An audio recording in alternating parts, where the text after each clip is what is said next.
having me, man. No, thank you for coming here. Course. What the hell were you thinking coming all the way to my little Bro, shitty we're right house? across from where Gloria Trillo and Tony were fucking. It's like awesome. This is my old hood right here. It was like a trip down memory lane coming up Route 46. I literally almost called a couple people. I used to be on these roads every single day of my life for like 5 years. Which is the craziest thing ever, because when I reached out to you on Twitter. It's like my week 3 on Twitter, and I'm just literally DMing everybody I could think of. You were one of the people that I had on my mind because I love your stuff. I love Danny Jones. I love Joe Rogan. And I kind of always wanted to do stuff like that growing up. I'm not growing up. I'm 49. I'm like way older than you are. But you know, well, I came up on Opie and Anthony. I came up on Howard Stern. I came up on stuff like that. And then when Anthony Cumia broke off and did his own thing, I'm like, I wish I could always do radio. Yeah. But I curse too much, so there's no way in hell I'm going to be able to ever do radio. So, you know, I started doing this, messing around with the gaming thing, and then I'm like, I got into the UFOs, and I'm like, all right, well, I want to do more than just UFOs and gaming. I want to interview people. Basically, whatever you and Danny Jones are doing, I want to do essentially the same thing, but I want to throw gaming in. So today we might have done some gaming, but we're just going to shoot the shit. Yeah, you don't want talk me about everything. That'd be ugly. So what made you decide to say yes to some random ass weirdo online? Bro, seriously, like you're what? not a random. That's the thing. Like, you're not a random ass weirdo. You're a guy who reached out to me. You're a fan of my show. It blows my mind when there's actually people who watch or listen to my show, because just so you understand, to this day is no different than the first day in my parents' house 5.5 years ago. It's like I talk with someone, we happen to record it on cameras, and then later I hit an upload button and it goes to the internet, and then these magical numbers come up. And so you're humble just like me. I love that. Thank you. I mean, yeah, but like I never understood, like when I was growing up, I would watch guys in all different spaces. Didn't matter what it was. Could be sports, could be movies, could be TV, could be, you know, whatever it was. Things with attention. And you'd see people that it's not like I knew them, but you knew they changed. Right. You knew that something they got some success or whatever. It went to their head and they changed as a person. And suddenly, and it wasn't everyone. There were great examples of people who were not like this, but like you'd see those people that it's like suddenly, you know, they viewed things as below them, or like it's not worth my time. I can't make enough money doing that. You know, if it's not going to make me $20,000 an hour, I'm not going to do it. And I'm like, fuck that, dude. I started in a backwards hat with no money, no previous fame, no understanding of fucking anything in my parents' house. And 5.5 years later, you know, I'm the same guy. I happen to have my own place now, but like, you're still humble, still chasing it. You got the 3,000 subs, right? So like, dude, 100%. And that, thank you. 100%. And you know what? It's funny, and it ties into things, because this is something really important in my life. I was on the phone on the way here with a guy who's now a friend of mine named Charlie Rocket. You ever hear of this guy? No. So Charlie Rocket is a dude who was in his mom's basement. He was the fat kid in his mom's basement, self-described, right? Okay. Loved rap music, grew up loving it. So he built a studio down there. And eventually, when he was a teenager, he lived in the Atlanta area. He started inviting over, you know, random acts in Atlanta who hadn't popped off, and let them record in there. Up and comers, basically. Right. Or never beens, or soon to be's. Right. And then one day a never been walked in there named 2 Chainz, and the rest was history. Oh, shit. Right. So he became his manager and blew him up and all that. So Charlie ended up, he's one of the most inspiring guys I've ever heard talk. He was obese, basically. And so he did, even with all his success. So he then got like a brain tumor. Jesus and like Christ. Had his life, you know, a threat to his life and everything. And he's like, you know what? I wanna get healthier and lose weight. So he did it, a lot of it in front of the world. And it's something he's always struggled with and continues to struggle with in some ways, but he looks amazing compared to what he used to look like. And, you know, I found him back in 2019 when a video came out. He was on the Ed Milet podcast, and he dropped a theory that was the best thing I have ever heard in my life. And I've talked about it since day one of my podcast. It came up on like, you know, fucking episode 13. And then it came up in September, October 2020. And it came up in episodes all throughout the years, all the way up into one I recorded a few days ago. But the IMU theory is something that I think everyone should use as a North Star to check their life by in this era of everything being about trying to show how great you are or how much better you are than people. Because Charlie Rocket took that theory and shattered it into a million pieces and said, no, no, no, that's not what it is. So basically, what he was thinking about one day is he was like, I wonder, you know, if you know Charlie at all, or if people have heard him talk, the guy is like one of the most curious people ever. Like it's the most genuine. Now that I know him as well, like you understand, it's just that's how he is, right? Oh my God! Like he'll just call me at like 2:00 on a Saturday and have the most basic, like simple analytical question, and 10 minutes later, I'm like, where the fuck did like it goes in a million directions. But he was like, I wonder who the highest grossing superhero of all time is. Like comic books, movie sales, box office, everything put together. And he's thinking it's going to be Batman or Superman. But to his surprise, it was Spider-Man. He's like, that's really interesting. He starts thinking about it. He's like, okay, Spider-Man. Okay, I know where you're going. He didn't fly through the air. He wasn't really muscular. He was kind of an average-looking schmo with a weird talent, the spider thing. He didn't have a chiseled chin. He grew up lower middle class or lower class. His parents were dead, and his uncle and uncle raised him. He couldn't get the girl and was kind of a nerd. And it's like, he was really relatable. He was more relatable than like Batman, who's Bruce Wayne. And it's not Batman's fault, but like, he's Bruce Wayne. He's Wayne Enterprises. He's good looking. He's getting bitches, like doing the whole thing. Like he's above you. Right. So he's like, all right, that's interesting. What about religion? So he Googles biggest following in the world, religion, biggest religion in the world by following. And boom, Christianity. So he goes, okay, Christianity. Who's the hero of Christianity? Jesus Christ. He's like, all right. Carpenter, hung out with poor people, really hung around mostly like 12 friends instead of like 1,200 people just following him around at all times. Humble, yeah. Respected his mom, respected his dad. If he had ridden around on a gold horse in beautiful plated armor at that time and, with a gold chain hanging from him, everyone would have looked at him as this powerful figure. But he didn't. He was exactly what you said. He was humble, right? And so he's like, whoa, all right, what about, if this is true for corporations, then we're on to something here. So he goes, it's the most famous company of all time. Immediately he's like, Apple. Who started Apple? Well, Steve Wozniak, who's actually a good own story himself, but like Steve Jobs. First dude to lose the suit in the corporate world. He had a beard, wore jeans. He looked like your fucking dad. He didn't dress like a computer nerd. Right. He didn't dress like a billionaire. He was very unique and had flaws, was open about those flaws, had some very bad flaws and was very open about them as well. He wasn't this perfect figure, perfectly PR crafted. He's like, and then look at the products he made.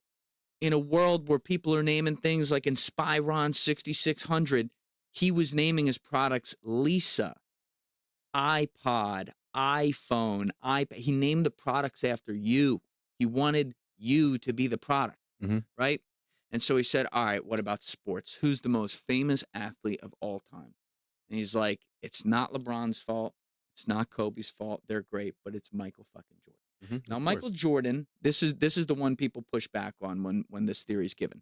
Michael, and I'm going to finish the theory in a second, but Michael Jordan, now we know him as like the dude who's the Air Jordan brand, the billionaire, ballin', private yachts, kind of away from society, like he's behind the curtain. But when Michael Jordan was coming up into that fame and had that fame during his career, you are talking about a guy who was the scrawny kid who got cut from his high school basketball team. You are talking about the kid who was told he wasn't good enough to play fucking varsity. You're talking about the kid who went to UNC and even after winning a national title was not considered the best player in the country and got drafted behind Sam Bowie. You're talking about someone who took 6 years of losing before the 7th year, breaking through and leading his franchise. On 25 pounds of muscle and insane. Just being the greatest. And that's what Michael Jordan was. And then what else?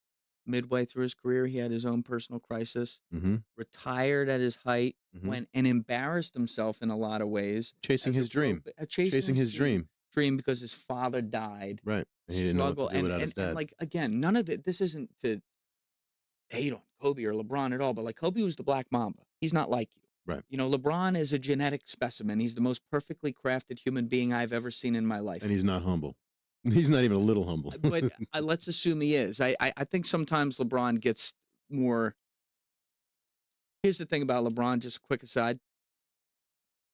If you had a bunch of, fucking rich guys in suits grabbing you when you were 13 years old, calling you the king. Yeah.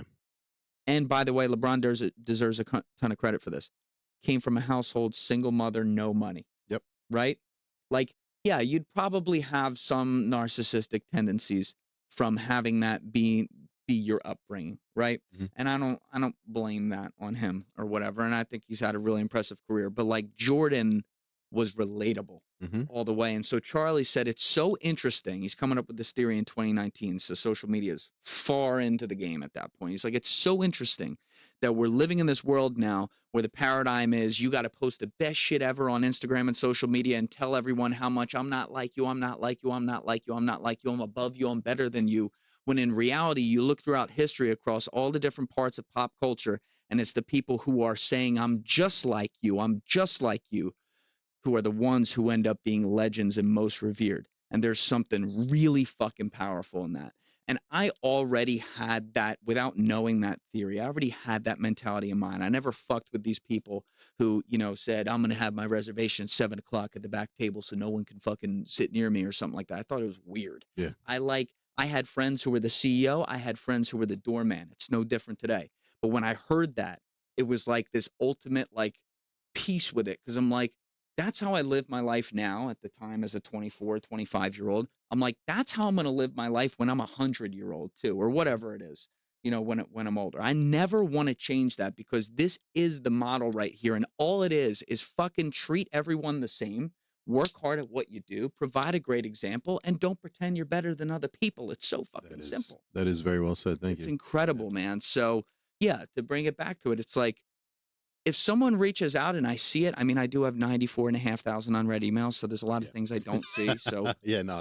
Apologies to those who didn't get seen. But if I see it and I can do it, I'll do it. Now, if a kid has a podcast with 0 following in Iowa and wants to fly me out there, I probably won't do that if I'm not already going to Iowa, right? Because I didn't ask for that when I had nothing in my studio, right? The first 86 episodes were the qualifications were, can you breathe and does your mouth move? That's what I've been using. It was you know what I mean? It was my friends. Can you form half a sentence? Right. I didn't invite anyone in until I was at the time the most viral shorts creator for podcasts in the world. That was the first, number 87. Oh, so you were doing big and viral shorts. So I noticed, I looked at a lot of your old stuff. You were kind of doing what was it? Almost crypto type things, or like self improvement or whatever it was. No, I did everything. I've always done everything. Yeah, there was the first 86 episodes. I did anything. I mean, if mouths were moving, it qualified. And then from 87 to 150, I tightened it up. I'm just gonna use round numbers. If there were 150 different topics I wanted to do, I cut it down to 30, 20 to 30, right? Mm-hmm. So I didn't niche myself, but I at least gave myself enough room to be able to grow. And then at episode 200, I started opening it up more, and I keep opening it up more and more. Eventually, I literally want to do everything I can do. As an example, right now, just so people can understand where the limits might be, right now I wouldn't do a podcast on just straight up mental health or something. Because it's the most forget podcasts. It's the most crowded search space for everyone and their mother's doing it, yeah. On YouTube. Yeah. It's impossible. Even Joe Rogan does a podcast on that, and it does shitty.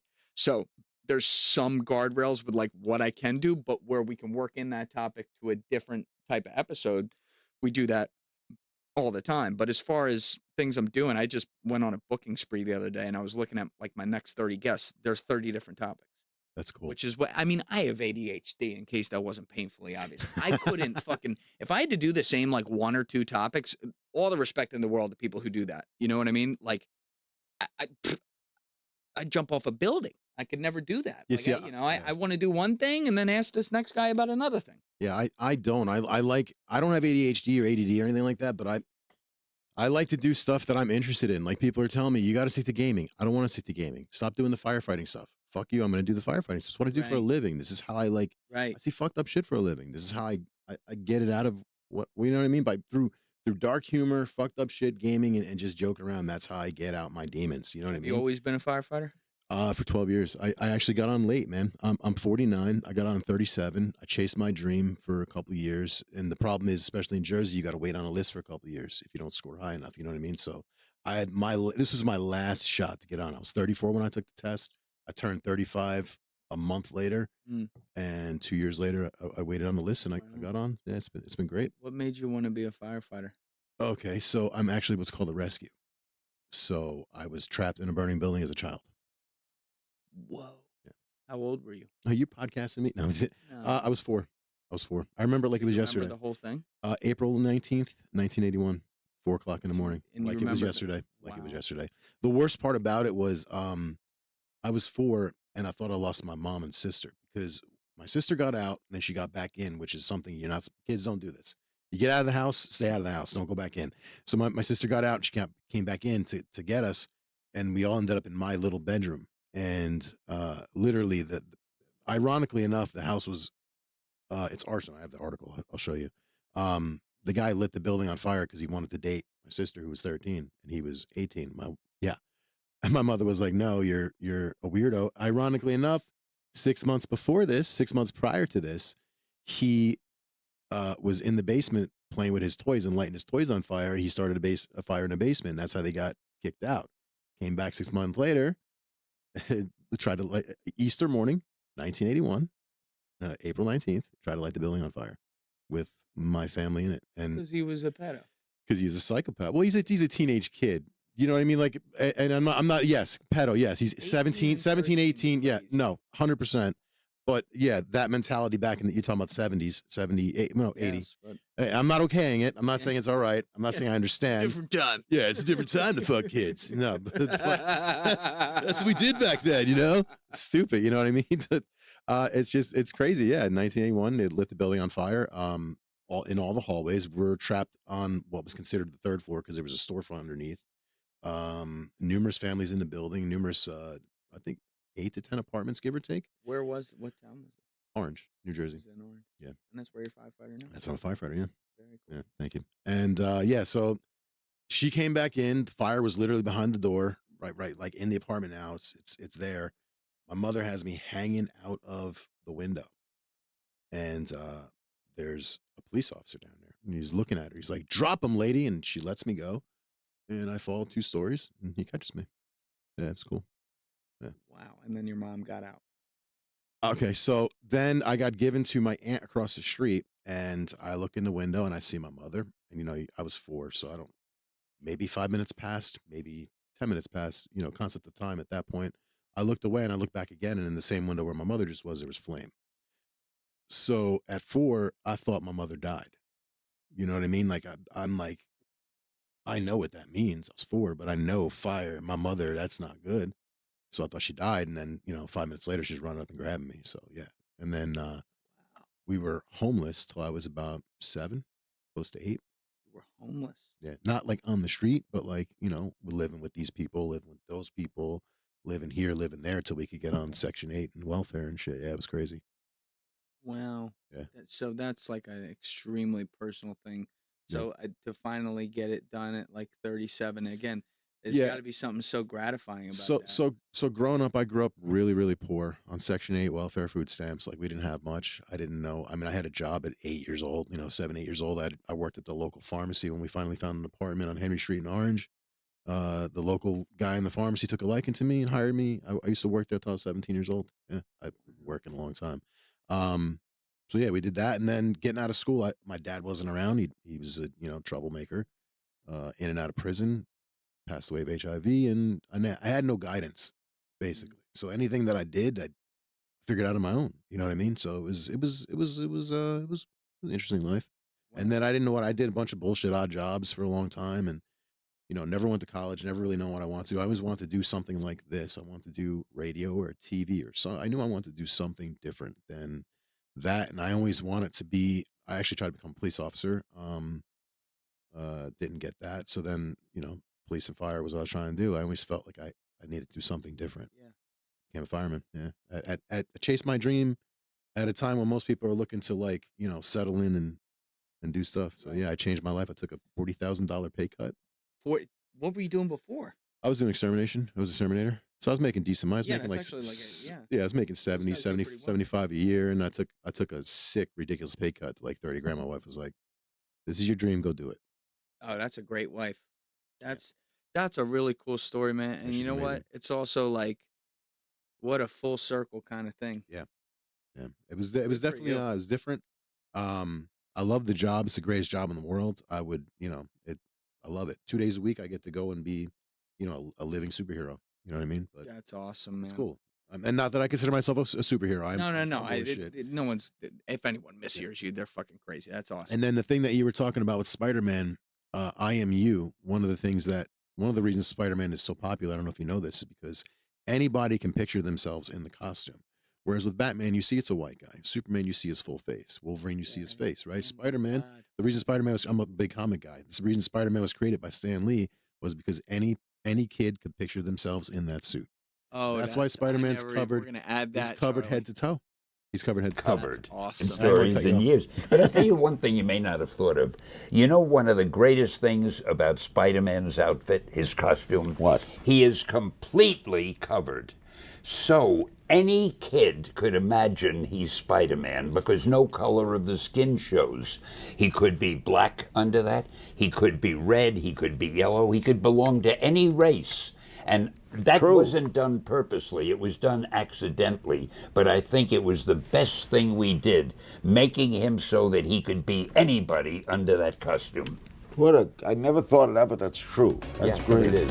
Next. Awesome. I didn't want to cut you off while you were talking. No, not So, at all, man. I'm gonna tell him that. We gotta add that to the theory. That's great. I can't thank you enough for coming here. And I hope to one day reach where you and Danny Jones and Joe Rogan, I don't think I ever reached that, but 1 million subs is my ultimate goal, because I want people to just, chill and talk. And I like crazy weird shit. I like ghosts and UFOs and things like that. Things that YouTube has room for that. Yes. And that's how I saw you on a lot of the stuff, and I reached out to you on Twitter. I was going nuts reaching out to people, and I was like, I noticed you said you were in Jersey, and I was like, he's in Jersey. There's no way this kid's from Jersey. So I reached out. I'm You like, didn't hear the accent? It didn't give it away? Well, the South Jersey a little bit. I kind of have more of the North. I have the North, man. I love whatever the South was. Whatever I talk like when I was 8, I don't talk like. You don't say whom. You say whom occasionally. Never, ever. Hume. Does that drive you nuts? Or Wooder. Wooder. No. It's Wooder. See, what happened was. Wait. Do you say Taylor ham or pork roll? See, I say both because I've lived all over the state. But yeah, you're right. Like there's a split there. Refuse. I'm one of the few. But it's refuse. like when I've thought about this before, like where whatever I sound like comes from, because it's not like I get people asking me all different types of places, and I'm like, I understand why, because it's not any one place. But I've spent a lot of time. I think part of this was being an only child. I spent a lot of time around a lot of different types of people. And like the charismatic people, if I think about different people from those groups over my life, the way that all of them talk, which ranged from like a guy from Toronto to a guy from Belleville to a guy from Montville to a guy from Brooklyn to a guy from Philly to a guy from Central Jersey Shore. Like I'm thinking of all the different people in my head. It's like a mix of all those things. I thought you were a Philly boy growing up. That's what I thought. You were originally a Philly boy growing up. That's but like like some movements. It's crazy. You don't think about it, and then later, especially when you do this job, and then you have to edit yourself on camera. You're like, oh, that's Larry, or like, oh, that's Mike. Yeah, like, you hear it, and it's like, oh God, But it's just like a mix of a lot of places. I think. Also, people hear my name and they instantly think like Joe Pesci. You know what I mean? Yeah. Ooh, forget about it. And I'm just not. I'm not. I didn't grow up. I grew up in the hood, basically. Like I didn't grow up in you would expect me to base essentially Eminem. That was my life. Right. Yeah. So you would think that I would. Got one opportunity. Yeah. You would think that like I would sound like that, but I don't. I've heard I sound. People have said, "Oh, you sound like you're from. You speak proper." I'm like, all right, well, get me a little drunk, and it'll come out. It'll come out. Yeah. So, I don't know. I've always been rebellious. So like I've always been the rebel. Like you can't do that. You want to fucking bet? Fucking do it. Yeah. You're not gonna like. I lost 110, 120 pounds. They're like, you're not gonna fuck you. I'm gonna lose 100. Congrats, man. That's awesome. I was fucking fat as fuck. I'm still fat, but I'm working on losing more. That's great, man. Keep going. Thank you. I want to be. I used to always be in good shape, and then I got fucking depressed for a couple of years and stopped giving a shit and blew up like a goddamn fat tick and just decided. I woke up one day and said, I have 3 daughters and a son. I want to watch my girls. Luckily, I was blessed with good health. Like, I'm just fat. I don't have high blood pressure. I don't have high sugar. Thank God I don't have any of that shit. I'm good. I'm just healthy. I'm fat. I'm just overweight. So I'm like, eventually, it's not going to stay that way. Eventually, my fat ass is going to have problems. So I better nip it in the bud. And I'm getting older, and I want to watch my girls get married and my son, So how'd you lose the weight? I swim for an hour in the great. gym. Swim's incredible. I get a face piece, it kind of mimics my like the firefighting stuff, so I can breathe the whole time. So that's what most people do. They give up swimming because you're breathing where you're in and out, in and out. If you just put a face piece on, you go the whole time, no problem. You breathe normally, right? So incredible I do that, workout. and then I do an hour of weights. So that's great. So 2 hours a day, 4 to 5 days a week. That's one of the underrated things too. Like when people are trying to lose weight, you can kill 2 birds with 1 stone, building muscle to lose weight. You have to build muscle to burn fat. Otherwise it's not going to work. You will actually burn fat and lose weight faster if you include weight training. And if you don't include weight training, you're not going to get anywhere. You're just going to plateau constantly. So you're just some fat. I understand how it works. And I literally ate whatever the fuck I wanted. I just watched what I ate. You know what I mean? I don't eat an entire pizza this time. I eat a slice or 2 of pizza. You know what I mean? So yeah, it's just it's moderation, bro. Yeah, That's absolutely moderation. That's it. So then reached out to you. You hit me back immediately, which was cool as shit. Well, if I see it, that's what I'm saying. If I don't reach back right away when I see it, I can imagine getting reached back to. And I was just, checking out, and he was like, yeah, sure. And you were like, I'm in such and such. Where are you from? And then we started talking back and forth. You're like, you grew up in this town I live in currently. I was like, there's no fucking way. Yeah, like, but I grew up as a young adult here. Right down the street, which was crazy. Literally, like I worked right over there in Mountain Ridge. When at the golf course first came up here. Yo, I think they're closing that, aren't they? Or they closed it down? Aren't they building? I think they're yeah. I think it's going to be fucking house. I got to look into it, but I think that they're what? Well, you know how they're building apartments everywhere. Mountain Ridge? No way. It's the top 100 golf course in America. Be wrong. There's no way. That's got to be a different one. Are you thinking of like Greenbrook or something like that? There's no way they're closing. Some with the one right on Passaic. Yeah, Mountain Ridge is the most immaculate. One of the most immaculate. As a matter of fact, I think I used to do the. I don't think I used to do the. That's one of the most immaculate Northeast golf experiences. I was wrong. Yeah, my bad. Someone else is closing, I guess, right? Yeah. Okay. Yeah, I used to do the freaking pest control over there. Oh, really? Probably when you worked there, like 10 years ago. Yeah. 12 years ago. Yeah. Probably it. Yeah. I was fucking looping bags up there. Yeah. So then you're like, yeah, I'll do it. I worked off Kulik Road for a really great guy. Ran a business over there, and then my buddy Chaz used to have 39 over here off 46. What did you do? What did you do there? He had a company that he founded called Today's Business. Okay. He's one of my best friends. He's been on the show. The goal is to be able to have take this show like you have your own studio. That's what I want to do. Like have my own studio where people can come and. Well, this is cool, man. Yeah. It's different. Yes. I walked in here. There's no comparison or anything to like other things I look at. That's a nice thing. It's Star Wars themed. It's like I said, I had a different upbringing than most. So the theme of this room is actually for my son, for father and son. So if you notice, that's really cool. If you notice the sabers, it's Luke and his father. The 4th sabers are 2 sabers of Luke and 2 of his father. So it's the one that Luke had in Return of the Jedi, right? And then the one that he had in Episode 7, which I don't include that one in Star Wars. And then you've got the one that Anakin had last as Darth Vader, and the one he had as Anakin. Oh, that's cool. And then if you look over here to the right, you see Luke and his father, and Luke and his father in the top 4 pictures. It's an older Luke and a younger Luke, and an older Anakin and a younger. I love stuff like that. So your son's really into this too. Yeah. The concept, obviously I have 4 kids, but it's just I always want to be close to my dad, and never was. So I pay that forward to my son. That's a great legacy, man. Yeah. When you see that, you hate to see when that cycle continues, but when someone can take that pain and then turn that into an amazing thing. I got daddy issues oof, it's bad. But anyway, let's get off me. Let's get back to you. So what made you decide, because you were a college kid, right? You got out of college and said, screw this, I want to do something different, right? And the pandemic hit. Oh yeah. Yeah, so there was time in between. I've been down some rabbit holes. this was no one's fault but my own, but my whole life, I always just kind of did the next thing in front of me. Like, oh, society says I'm supposed to do this, therefore I'll do that, right? Go get good grades in high school, do extracurriculars, do okay on the SAT, get into a good college, work hard, have fun, but then try to get a respectable job and figure it out from there. So that's exactly what I did. And when I was getting to the end of college, I never sat back and thought to myself, Julian, what are you really interested in?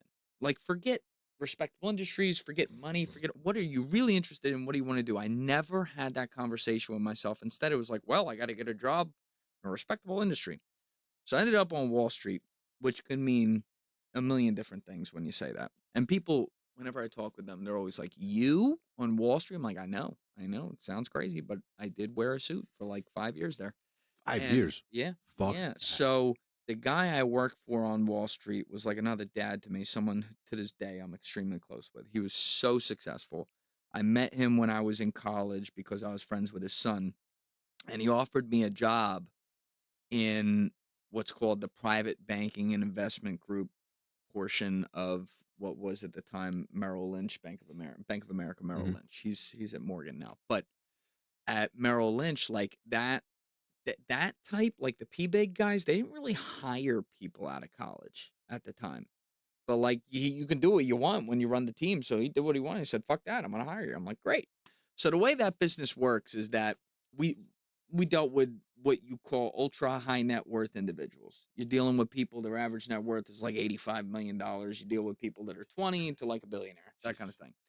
And so you learn a lot about life doing that. You learn a lot about things not to do, where money gets in the way, where people do some bullshit. And then you also see some good examples too.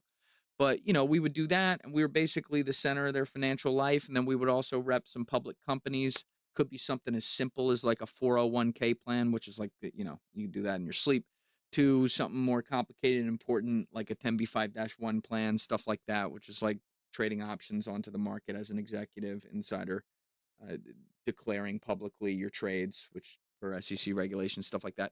So we did a lot of different things, but like, it's a fucking bank. Right. I'm a creative. I never sat there and thought about all the things in my life that like I gravitated towards, which was all creativity and art. Like, you put me in a bank, that's like putting a great white shark in a zoo. Like, it doesn't make any sense. Yeah, I can't. It's not going to swim with the fucking. I can't sit at a desk all day. With the gorillas on land. You know what I mean? So I was like, I grew to hate it, and I loved the team I worked with. But the one part of my job, this is why the biggest reason why I don't regret any of it. I probably should have left a little sooner than I did, but the one part of my job I loved was half of my job was to run around New York City and know people. Who does what, who talks to who, why, how industries work, what industries on the come up, what's not. So you'll learn about the world. For all the complaints people have about college these days, I felt very fortunate. I thought I had an amazing college experience. There is no college, though, on planet Earth, from good to bad, good experience to bad experience, that can teach you the real world. That's not their job. You have to go out and experience that. So I went out and experienced that, and I started to get, do side LLCs and do things in marketing and writing, and, you see where I'm going with this. And so in the part of the business I was in on Wall Street, the way it works is that, you come out of college, if you're given a job in this type of thing, you grind like a dog for 4 or 5 years, you make no fucking money. But like, if you do a great job, you get the offer, quote unquote. So like I said, I was very close to my boss. Late summer 2019, I got the offer. And the offer was incredible. And it was pulling me into the inner sanctum. Right. And effectively, for the first time in my life, I would have had money. I mean, I was living in an apartment that had like a mold oil leak dropping from the fucking ceiling. So it was like, wow, if I wanted to go buy a Tesla now, not really a things guy, but like if I wanted to, I could go fucking do that. I'd be making, I did some math on what I would have been making. Like a year later after I turned this down, I was like, wow, that's this better work out, Julian. But in all seriousness, I turned it down, and he kind of saw it coming, because he and I were close. Were you doing the podcast thing? No. Oh, so you fucking dropped that. Nope. So this is late summer 2019, and he said to me, I owe Larry a ton because he was just such a G about this. He was sad, but like he kind of saw it coming because he knew me well. Mhm. And he said, hey, the way it worked was before you get that contract offer, the company's paying me. So like Merrill's paying me. So he doesn't have to worry about that. Mhm. So he's like, hey, obviously the work you do for me is incredible. You know, for like, I would do all the stuff he didn't want to do, essentially. You know, the stuff that is definitely a waste of his time. And he's like, you're awesome at that. I take it you're trying to change industries here? I'm like, yeah. He's like, that's probably going to take some time. Don't say anything. Company will keep paying you so you can pay your rent and just do the shit for me. And I'll help you however you need help to get connections and stuff, which was Nice. so cool. So that was like kind of like a 6-month plan, give or take. So I go out on the job trail end of 2019, beginning of 2020. I expected to get my ass kicked out there because, you know, I'm like 25 years old coming out from banking, trying to do something entirely new. I got my ass kicked even worse than I thought. And so it was a wake up call because, you know, I was applying, dude, I didn't have like grand illusions. I was applying to jobs in New York that paid $38,000 a year to prove myself. I didn't care. Yep. I was like, just get me in the door. Don't care what it is. If it's like getting someone's coffee, I'll do it. And a lot of recruiters wouldn't even consider me, not because what they would say to me, like one guy put it to me really straight. He was like, your resume is like impressive. Like you work in banking, you know, you graduated college, you had good grades, like you seem to be an impressive guy. It's just like between you and me, we're always trying to fill jobs like this quickly. So when we see a 22-year-old coming out of college with a marketing degree, we know where they fit and what it is. It's like work for us to have to figure out where the kid coming from banking at age 25 like fits. So that's kind of how they all looked at it. So I was really lost, very down on myself. And I remember July or January 2020. It was the day Kobe Bryant died, January 26th. My buddy Ty, he runs a lacrosse company that trains like high-level high school athletes and stuff. He played for like Team Hungary for lacrosse. He's a great player. And so he was doing this big camp at a warehouse with like 200 kids or something like that. And he goes, hey, we're going to have all like the industry lights and everything. At the end of it, the camp, I want you to interview me on camera for content for the company. Nice. And he's like, and I want you to go all the way with some of my stuff, which meant like he had this amazing career, but he had also made some mistakes along the way. And he wanted to get into that and be transparent about that and use that as an example, which I thought was awesome. So I'm like, okay. So we do that. And Kobe Bryant dies. I go over to do this thing. I'm at the camp for like 4 hours waiting around to do this. It was just a weird day. And then it's a Sunday. So it's like 9 or 10 o'clock at night. He's ready to go. We get it. Most of the kids leave. We get underneath. They put the lights on. We do this thing for, I don't know, a half hour. And then the lights go off and the main lights come on. And there's like 30 or 35 people still there. And they're like clapping. And they're like, wow. And so a bunch of people come up to me and they're like, bro, do you have a podcast? I'm like, no, what the fuck am I getting? No, I don't have a podcast. And they're like, you need to have a podcast. Now I had heard this a bunch before. And my reaction was always like, what the fuck am I going to do with a podcast? And so they just kept saying it. And so I drove home that night. I was feeling very weird about it. It was just very sad. Like Kobe was a Philly guy. He was a guy I looked up to, an incredible athlete, you know, a lot of amazing things about him. And it was so tragic, like how he and Gigi died and, you know, all the other people. Ridiculous. And then you got the jokes and all the nonsense. It was insane. And it was just like this insane day. And so I'm that was in South Jersey and I'm driving back home to North Jersey. It was like an hour and a half drive. And I drove in silence. And I was thinking about that and thinking about how lost my life was and all that. Like and pandemic's not a thing yet. But I was like, in about 2 months it is. It is. But I'm like, you know, if I had a podcast, I'd do it right. I'd have the right equipment and stuff. I didn't know shit about fuck with this. So I very stupidly, it's stupid, in the midst of this like job hunt that was in a terrible spot, I started a Saturday afternoon hobby throughout February where I would go to B&H and learn everything and then go home and watch YouTube videos about the equipment and stuff. And then like maybe March 4th, 2020, I hit order on all this equipment. I didn't have any money. I spent whatever money I fucking had on this. It was so dumb. You Kevin Smith it. And then if you I love that. You Kevin Smith I it. sent it. It was a Kevin full Smith send. it. Yeah. So then, if you remember, I'm still working on Wall Street. This is when the world's starting to blow up. Before quarantine started, the markets were going like that. And so I order it on the 4th, and then I forget about it because I'm like, we went crazy at work, like, communicating with clients, getting everything set up, whatever. And then day 1 of quarantine, it was like March 13th, 2020. Yeah. I get a notification. Your equipment has arrived downstairs at my apartment complex. And I was like, oh my God.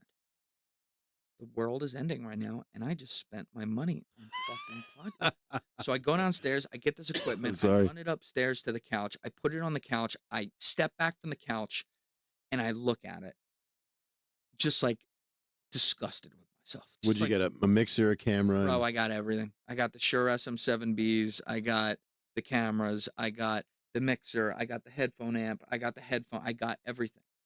And you went all out. See, I'm the kind of piecemealing. I went all out too. My friends are making fun of me because what do you need 3? Like with mine, it's 3 web camera setups, and I captured this and this. And what do you need all that for? Just I have a vision. Leave me alone. Yeah, right. I had the vision. I don't know what for. No one else is doing it like that. No one else is doing my game like me. So I was like, I understand. I understand. Yes. See, I was gonna do it kind of like half. I originally used to just do my live streams with my cell phone, pointing at the webcam, pointing at my arcade. Bro, I would just go and do it and then I was like, I'm never editing, I'm never doing this. And then I'm like, nope, if I'm going to do this, I'm going to do it right. And I didn't spend all the money that you did because I don't have it, but for what I got, I think I did pretty. No, this is awesome. Pretty damn good. Thank you. And it's different. Great. I want something different. The concept is I have a gaming live stream that I do weekly. Like I said, if you ever want to come to that, you're welcome to come to it and chill. You don't even have to play the game. Just shoot the shit, talk. We'll make fun of each other, play games. That's what we do. And then I wanted to do something more intimate. I realized while doing that I stopped playing the games. I let the other guys play the games, and I did most of the interviewing because I love talking to people. Yeah. And I can't shut the fuck up half the time. So I think you're the same. So it's fucking perfect. So I'm like, all right. I started just reaching out to people for interviews, and you were one of the first people to say yes. So I appreciate it. But yeah, like I mean, so you just said it like you had a certain way to set it up. I was like, I knew I was gonna go all in. I just didn't know the world was gonna end. And because by the way, I when I stepped back from the couch, I'm looking at it, and I was like, Julian, you have done a lot of stupid shit in your life. Mm. This is by far the stupidest shit you ever done. The world is over. Every job opportunity you had, because I finally in February started to get warm, right? Every job opportunity you had just went away overnight. The whole marketing industry at the time was gone. Yeah, life changes, yeah. Literally gone. It shows you what jobs to look for, what not to. Any money you had is now sitting here in this bullshit equipment. And then I don't know how long it was. I don't know if it was like 30 seconds or 60 seconds of me staring at it silently. But then I just looked at it and I said, well, if not now. When? Exactly. That's it. And so I was like, fuck it. And a couple things happened right after that. It was within a few days, I got 2 phone calls that were both very important. One was from my boss because I had told him in February, hey, I'm going to leave on March 31st. I may have a job by then. Either way, I'm going to be close. If I'm not set up yet, I'm going to let my lease expire, and I'm going to go to my parents in South Jersey and finish getting a job, and then I'll be back up here. He's like, great. So he calls me up, and he goes, I take it all of your job opportunities just dried up. I said, yes. And he's like, okay. At the time, they were saying 2 weeks to stop the curve. Yeah, like, 2 weeks flatten the curve, my left nutsack. Yeah, he's like, we're probably going to be back at the office like end of April, beginning of May. Why don't you just stay on so that you can pay your bills and stuff until we go back to the office? Nice guy. And also, not for nothing, the end of my career was like the highlight of my career as far as like us doing our job. We had everyone set up so perfectly that by like that Monday or Tuesday, the 16th, 17th, we were looking at everything across every client, and we were like, you weren't sitting there going, our work here is done, we're good. But you were like, oh wow, like we're looking good. Like people weren't losing money hand over fist. We actually had some opportunities to go make some money. We had everyone hedged very, very, very well. So it was actually weirdly calm. And it was not calm in the 2 weeks leading up to that while we were making sure everything would be. So he's like, let's see if this holds status quo. But, there's not a fuck ton to do right now. So just do, whenever I call you with something to do it, just do it. And you can stay on for now. I'm like, great. Then my dad calls me. I don't remember who called me first, or it was like 1 or 2 days apart. My dad calls me and says, this is going to be a year. I'm like, what? Yeah. And he's like, we're going to be like locked down. They're going to fucking lock us down for like a year. I'm like, Malaka, they said 2 weeks to stop the curve. Like, it's not going to be. He goes, no. You don't understand. These people love this. They love locking people down. Like, oh, so your dad's basically, your dad's me. my dad was like, I see where these sons of bitches are going to lock down everything. You're going to need papers. And he was right. Right. So papers to move around the city. He said, do not resign your lease. Come down here and ride this out. So March 31st, I didn't re-sign my lease. I went down to South Jersey. Mom and Dad, I'm home. I unload my whole U-Haul truck, and in the middle of the kitchen is all the podcast equipment. And my dad looks at it. He doesn't even know what the fuck a podcast is, and he goes, "What the fuck is that?" And I just kind of looked at it and looked at him. And I was like, it's went to a podcast, and it was like. He just looked at the back room and he's like, if not now, when? That's how I am, bro. That's how I would be. If you look out there, you see a drum kit, right? Yeah. And then you see musical instruments. I encourage my kids to make as much fucking noise as you kids want. Do something. Be creative. Go do. You know what I mean? Don't.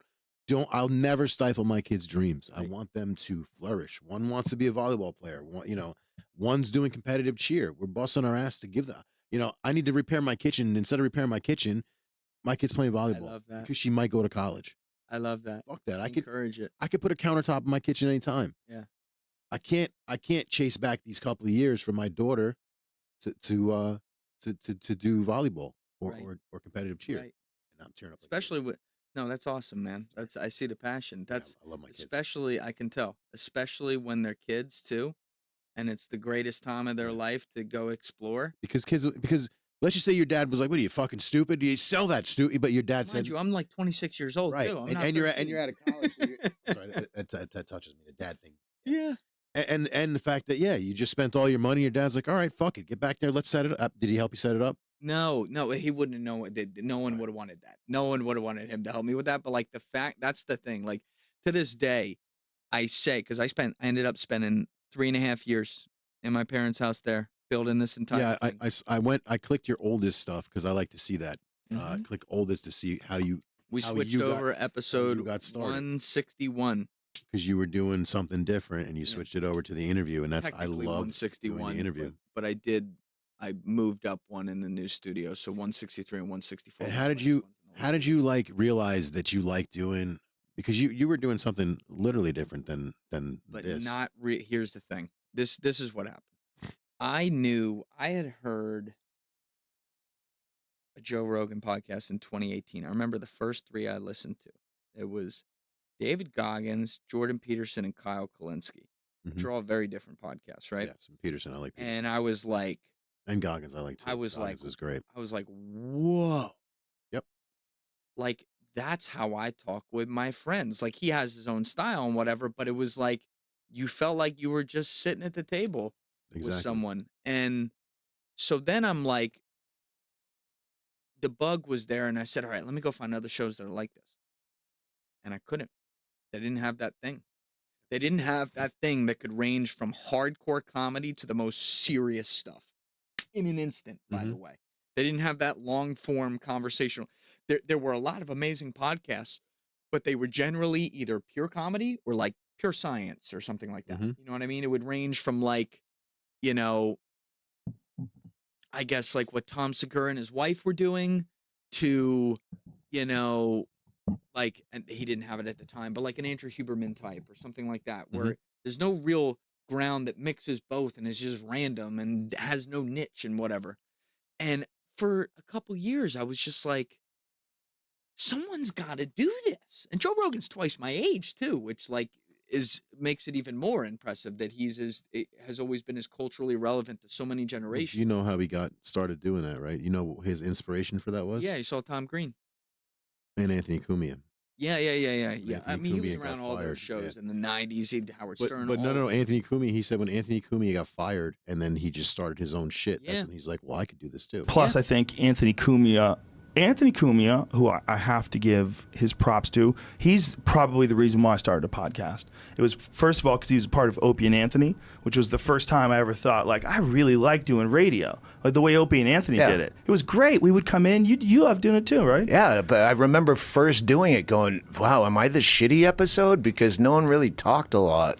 We just had fun. I know. It took me a minute to, they just decided to do what they wanted to do with radio. I just thought I was boring because there's no bells and whistles and fake laughs. And to this day, I don't think Opie and Anthony got the credit that it deserved, because I think that they let us, like, they're the best show. They were the best show ever. They don't exist anymore, unfortunately. But they were the best show ever to go on as a comic. Do they exist? In their own world, they do. I know Anthony does. He still has his thing. Opie was recently fired. I don't know what. I didn't know if status. he started his own thing. I don't know if he can. I don't know if Norton's still doing. Yeah. And that was the reason. Yep. And so no one had ever really done that. And the thing was, the part I told you about my job that I love was going out and meeting people. Yeah. And I had friends that I built an amazing relationship Rolodex during my career. I may not have made any money, but I made a lot of relationships across a lot of different people. I had friendships ranging from people who were 20 years old to 80 years old. And I could talk with, that's always what I did. Because as an only child, I had to be put in a lot of situations growing up where I had to talk with people around me, whether they were a kid or an adult or whatever. And I just love people, and I love understanding what makes people tick. So it was natural to me. It was totally natural to me. But I didn't have time to think about what I was going to do with this podcast, because it was like, well, now I fucking have to do it. I'm all in. So I went there, like I said, April 1st, 2020.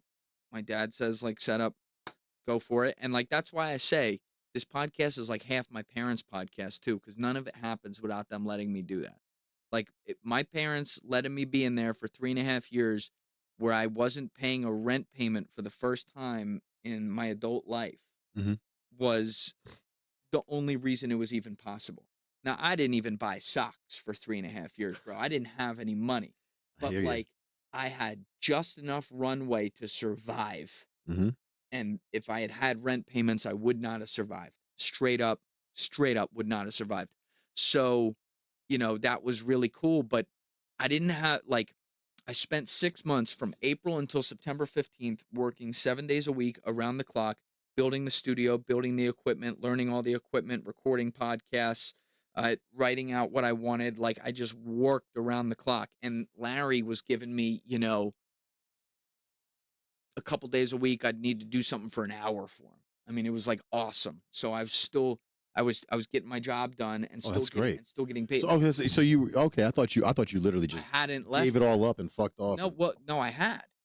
We said I was going to leave when we went back to the office. But Larry took care of you. He took care of me because we didn't fucking go back to the office. So we just kept it status quo. Right. And if you could do the job, you would have been doing the same fucking work if you were in the office anyway. 100%, bro.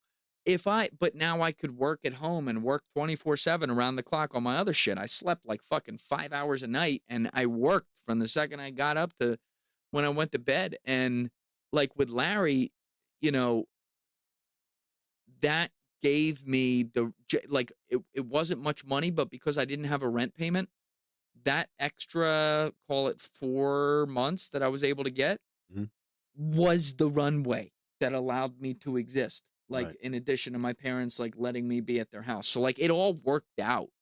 And I didn't tell anyone about it. I didn't tell my friends. There were a couple people who came by the house and knew I was doing this. But I launched it all publicly on September 15th, 2020 with, you know, 10 episodes on day one out of the gate. And 2 of them were guest episodes with friends of mine.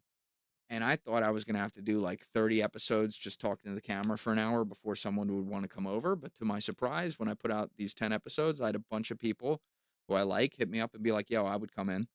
And so by episode 16, I moved fully to the guest podcasting. And I got to just do what I wanted to do. And the product is the same as it was then. I'm just better at it than I was. I just beat at my craft. And like, my whole thing was I had a very do or die attitude about it. I was like, you know, and not to be dramatic, but I literally said, make it or die. That's where I was at. I didn't know how that was going to happen. I didn't want to think about how that was going to happen because then I'd never make it happen because I'd overthink the fuck out of it. But I was like, I just have to do it. And I know I can do this job. And I know, like, I may not be great right now. I may have a lot to learn. That's true with anything. But, like, I will be the best in the world at this one day.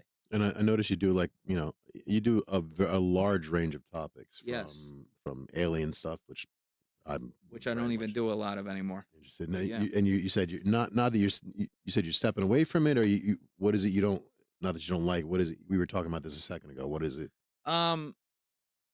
So I've always been a generalist. I like doing all different types of topics, ranging from comedy to fun to serious, right? And everything in between.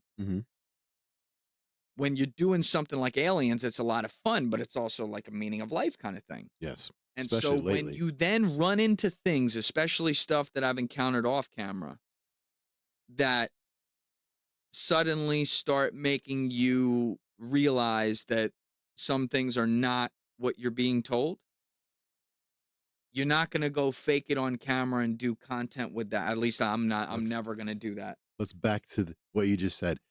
Okay. Have you had an experience of seeing something you're talking about? No. Okay. What is he referring to?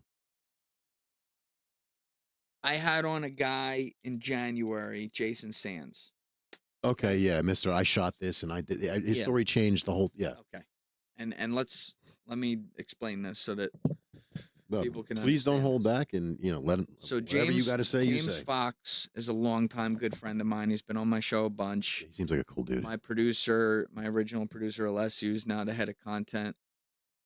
Literally was down in Brazil with him in summer 2021 making Moment of Contact. He's in the movie. He produced it with him. So I go way back with him, and James does amazing work, and James really cares. He's been in this space for 25, 30 years. Yeah, and he didn't even make any money until 2020. Yeah. All right? Like he is you're talking about a guy who worked jobs like ditch digger and, fucking. He's basically me. His passion was that documentary. His passion was this. Yeah, he busted his ass for his passion. Busted his ass. So I love James, and I hate when he gets criticized for things that he has no business being criticized for, and I will defend him on that heavily. So anyway, the reason I bring this up is because James had a documentary called The Program come out late December last year, 2024.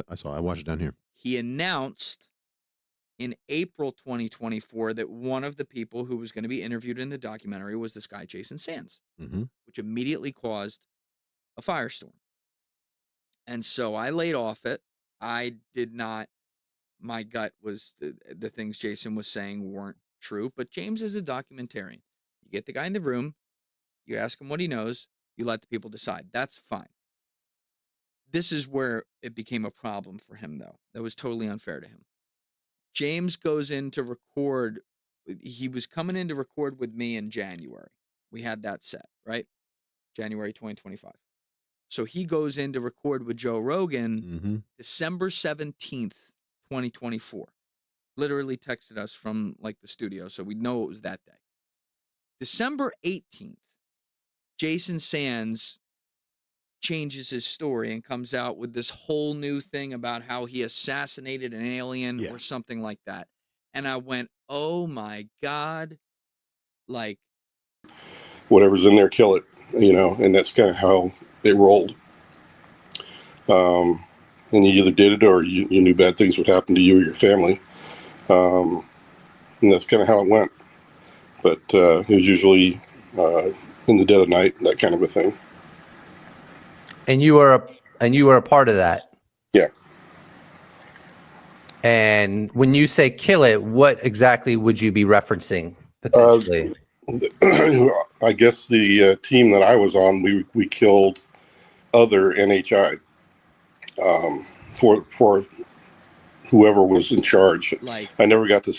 Oh no! So James, his podcast with Joe doesn't come out till the 24th, and they're talking about Jason Sands like in somewhat of a serious light. Well, didn't he say something shit? He said it with him sitting right next to him, didn't he? Which podcast? No. Jason went on some fucking other podcast. Yeah, but then later on he said, he's like, no, if you talk about that now, I'm fucking cutting it. I'll get there. All right, sorry.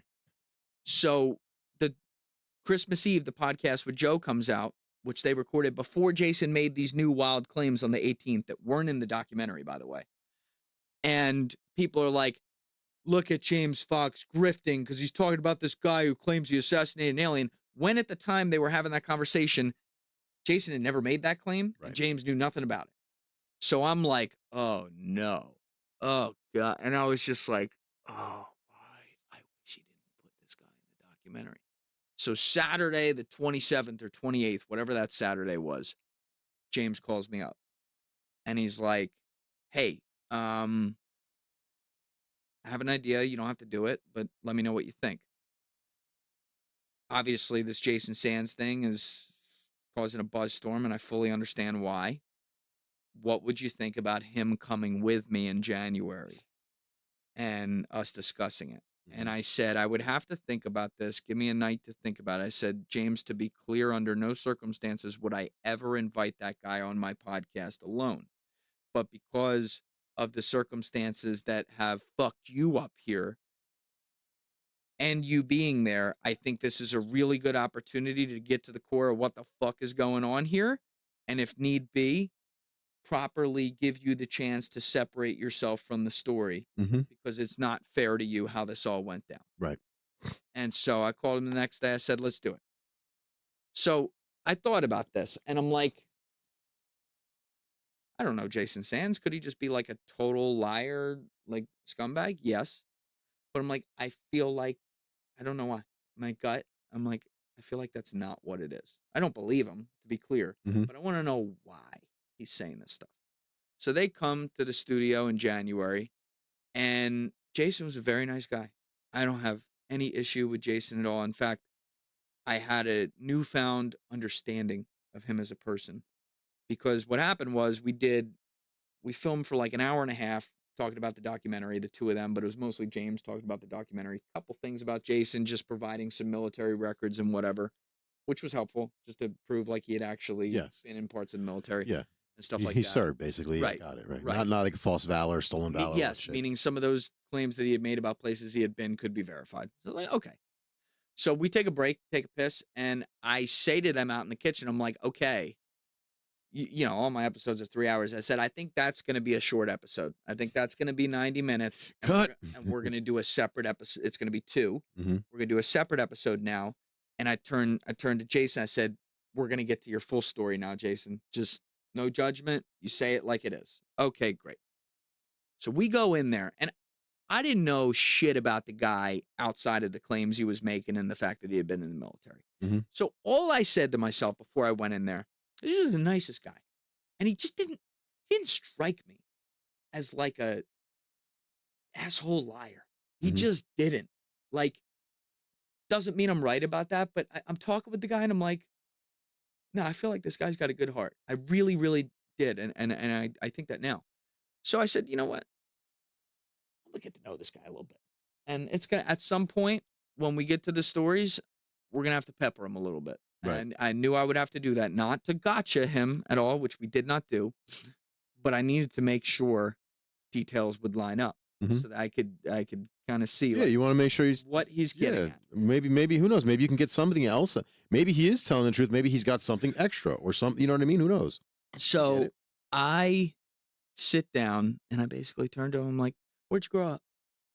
And for the next 35 minutes or so, we got his entire childhood story, which James hadn't really talked with him before, and no one had gotten from him. And it blew me away. He had severe childhood trauma, severe PTSD. His father was abusive to a T, man, like awful. I would encourage people to listen to that because once we got through that 35 minutes, the rest of the podcast, I had such peace because I said, I already had heard and talked with them off camera about some of the PTSD he had from his military career, which was unrelated to aliens, by the way. Right, but when you compound it with that, And I'm looking at this, I'm like, oh, this is, and he taught, what's the, I can't remember the term now. Not, I'm thinking, not holotropic breathing. He talked about the type of psychiatry that had been done on him where they like refilter your thoughts. There's a term for it. It starts with an H. I forget it.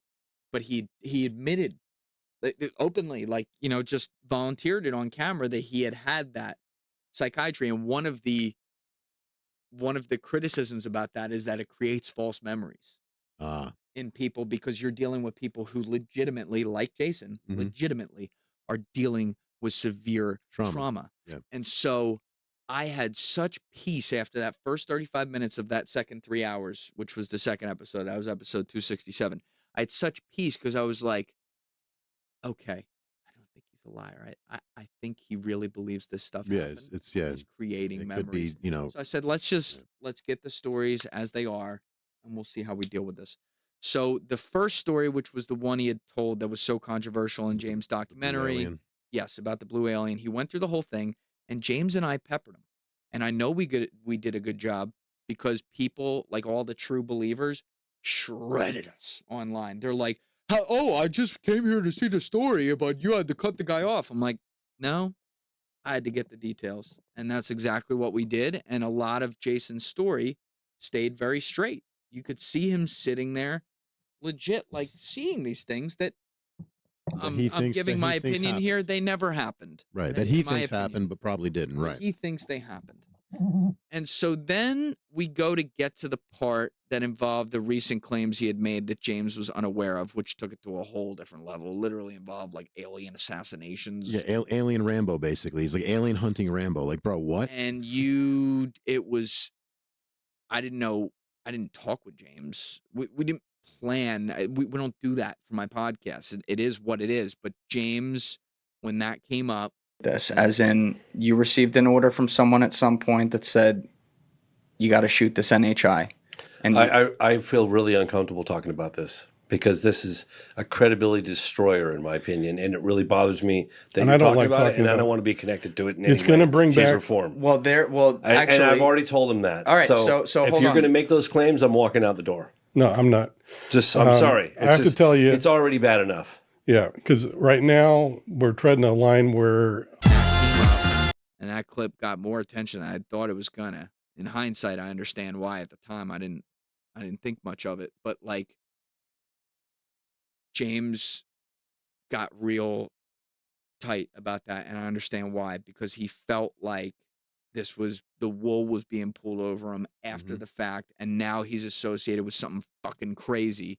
And he's like, if you start telling this story, I'm gonna walk out of here. And so the people that were ripping James, I'm asking you to please, like, have some fucking grace there and understand. James had every right to say that. I mean, there may have been a better way to handle it, but like in the moment, I fully understand why he did that, because he had been kind of hoodwinked. No one had ever told him this. And I can tell you, if that story had been told to him before he rolled a camera or put out a documentary about Jason Sands would have never been in the documentary. I'm telling you that 100%. He just kind of like disappeared.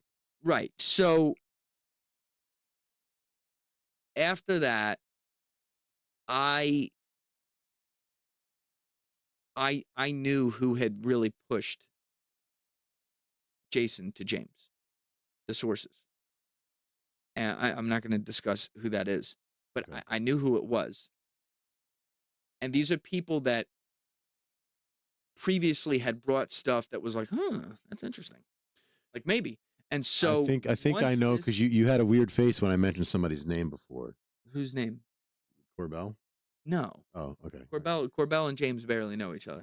Corbell's a documentarian. He's not a source. Oh, okay. He gets sources. Yeah, but that's all, I thought maybe Corbell gave. No. Okay. No, I don't know Corbell at all. Okay, because you had like a look on your face when I said Corbell does great work. He's a documentarian. Okay, like cool. James. I think Corbell's fucking awesome. Yeah, I don't know him at all, but I'm talking about actual sources. Gotcha. Okay. Think not necessarily all of them, but think like some government people. Yeah, no, stuff like Ellie. That's where I'm going to leave it. Ellie. Okay, I got it. So the guy at Chupacabra it's thinks not it's Elizondo. It's not Elizondo. No. Okay, I thought it was him. No. I think I don't know this. I think Elizondo thought Sands was crazy. Really? He did not tell me that. That's what I think he thought. Okay. Okay. All so right. I'll just, that's my opinion. Gotcha. All right. That said, Elizondo was not one of them. Elizondo's a separate conversation, though. There's some conversations to be had about things he says, by the way. And I say that as someone who's gotten along with Lou. But that we can talk about that, too. But, like, the people who had really pushed Jason Sands on James, the fact they knew that he had severe PTSD. They knew everything about his record. And they pushed him hard for James to put it out in the documentary. So once that happened, and I stepped back from this, I was like, listen, mathematically, I don't see a scenario where there's not intelligent life that exists in the universe. Yeah, to say otherwise is stupid. Of course, I believe that there are aliens out there. That doesn't mean that the stories we're told about aliens visiting here are the real ones. Right. It doesn't mean that there's not massive disinformation for other reasons. Mm-hmm. And so I stepped back from that and I went, whoa. I was recording with Lou for the second time, I think 3 days after that. So I was like, all right, we're doing that one. Fine. And after I recorded that, over the next week, I really thought about it some more. Because then I talked to Lou about some stuff off camera. I was like, And I was just like, there's too much bullshit on the story. Like, this has now gotten out of control. It's gone way past what was fascinating with the 2017 releases in the New York Times and some of the videos and some of the things, like I think the David Fravor testimony and stuff like that deserves a ton of good scrutiny. I mean, I really like that guy. I think there's a lot of stuff that it's like, ooh, what is going on there? Even if it's not aliens, maybe it's DARPA. I don't know. Right. Maybe it's DARPA. Maybe it is the skunk maybe it's works. both. Maybe it is what Greer is saying. I don't know. Who knows? But I'm like, this space, I'm going to back up for a minute and I'm not going to name other names. I only talked about one that I had in there who I feel like I have a lot of empathy for Jason. Okay. There's other people that are they don't have that excuse. Right. They're straight up liars. If he's got the trauma, he needs counseling. But here's the other thing. Darcy Weir, who's been on my show a couple times. When Jason first came out with his claims, April 2024, Darcy Weir was making a documentary exposing the Gaia guys and how everything they said was bullshit. Provably, they admitted it in all their depositions that they made it all up. It's not real. They made up all these terms like 20 and back and stuff like that. I'm not even going to get into what that means. And so you can go listen to the original Twitter Spaces where Jason Sands came out. Darcy Weir came up to the stage and asked him questions because he was like, holy shit. It was like the Leonardo DiCaprio meme. He's like pointing at the screen because he's like, this guy's saying all the things that these guys on Gaia. There it is. He's like, I know where he got him. He's like, oh shit, here I come. So Darcy goes in there and he basically gets Jason to confirm that he's saying these things. And Darcy's like, you understand? It's like that scene in Step Brothers where John C. Reilly's giving his interview and he's like, yeah, so I work as a janitor at a local college and I don't know, I've just always been able to do math really well. So sometimes I'll go in there and finish the equation. He starts talking and then the person interviewing him goes, isn't this Good Will Hunting? He's like, no. He's like, no, shut up. I'm pretty sure this is Good Will Hunting. That's essentially what Jason Sands was doing. Yeah. Like, because he's taking everybody's false stories, memories that are being taken from other things that he's heard. Right. And so Darcy was, to his credit, was on this from day one. And so many people didn't listen to him. And so then it all comes out. And I was like, dude, well done. Yeah, those fucking Twitter Spaces get like, wild. You got it, bro. And, I had some nice conversations with Darcy off air about that. Like, he's a human being too. Like, he has empathy and stuff. But there are other people who shall remain nameless that I am not connected to in this space, I've never talked with, that are telling some stories that they didn't happen. On a scale of 1 to bullshit, they're fucking on Pluto. All right? And so, episode 273 was with Lou, 266 and 267 were with James and Jason Sands. since then, the only conversations that have occurred where we broach aliens outside of like bullshitting with like fucking Enzo Amore, who's a WWE star, we're just talking about shit on the internet. I've had Riz Verkin twice, who's an MIT simulation theorist, where we talk about simulation theory. And at some point in there, some alien simulation ideas come up. It's from a scientific perspective. I've had Lee Cronin and even like a guy who's a total skeptic, like Brian Keating in there since then, or Claudia Duram, who's a gravitational physicist. These are all physicists where we discuss intelligent life from a scientific perspective. That's where I want to keep it for now, because there is too much noise from people that are grifting off this. And there are people online who make a business out of talking about how everyone is grifting on all this stuff and want to be a gotcha on everything. You know who I'm talking about. And between you and me, I've always paid attention to that. They're right about things. As much as you may not want to admit it because they may not handle it the best way, I don't really care. That's up to them. They're right about some things. And so there's a balance here, man. And like, I do feel that's something like aliens shouldn't enter the journalism part of my job, but it got to a point where it did. Yeah. And so I have to have some sort of responsibility to be like, hold up, wait a minute. You know, I say, hold up, wait a minute, something ain't right. Because then I start to taste. You know, like that fucking guy in that video. Hell no. And like step back and be like, all right, let's just take a deep breath here. So I'm excited to have Chris Ramsey in soon. Chris is a great guy who's very into the history. I'm on his Discord. He's a true believer, but like, you know, we've been talking about doing that for a long time. So I'm like, I'm definitely gonna do this podcast. Chris is cool as shit. Chris, to his credit, has also come out recently and been like, hey, as someone who, and like he firmly believes they've been here, which I'm very open to.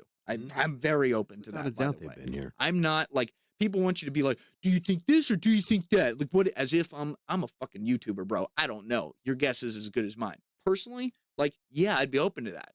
I'm just saying, like, maybe some of the things we're hearing where they're saying this on this date, they were here and they were doing this.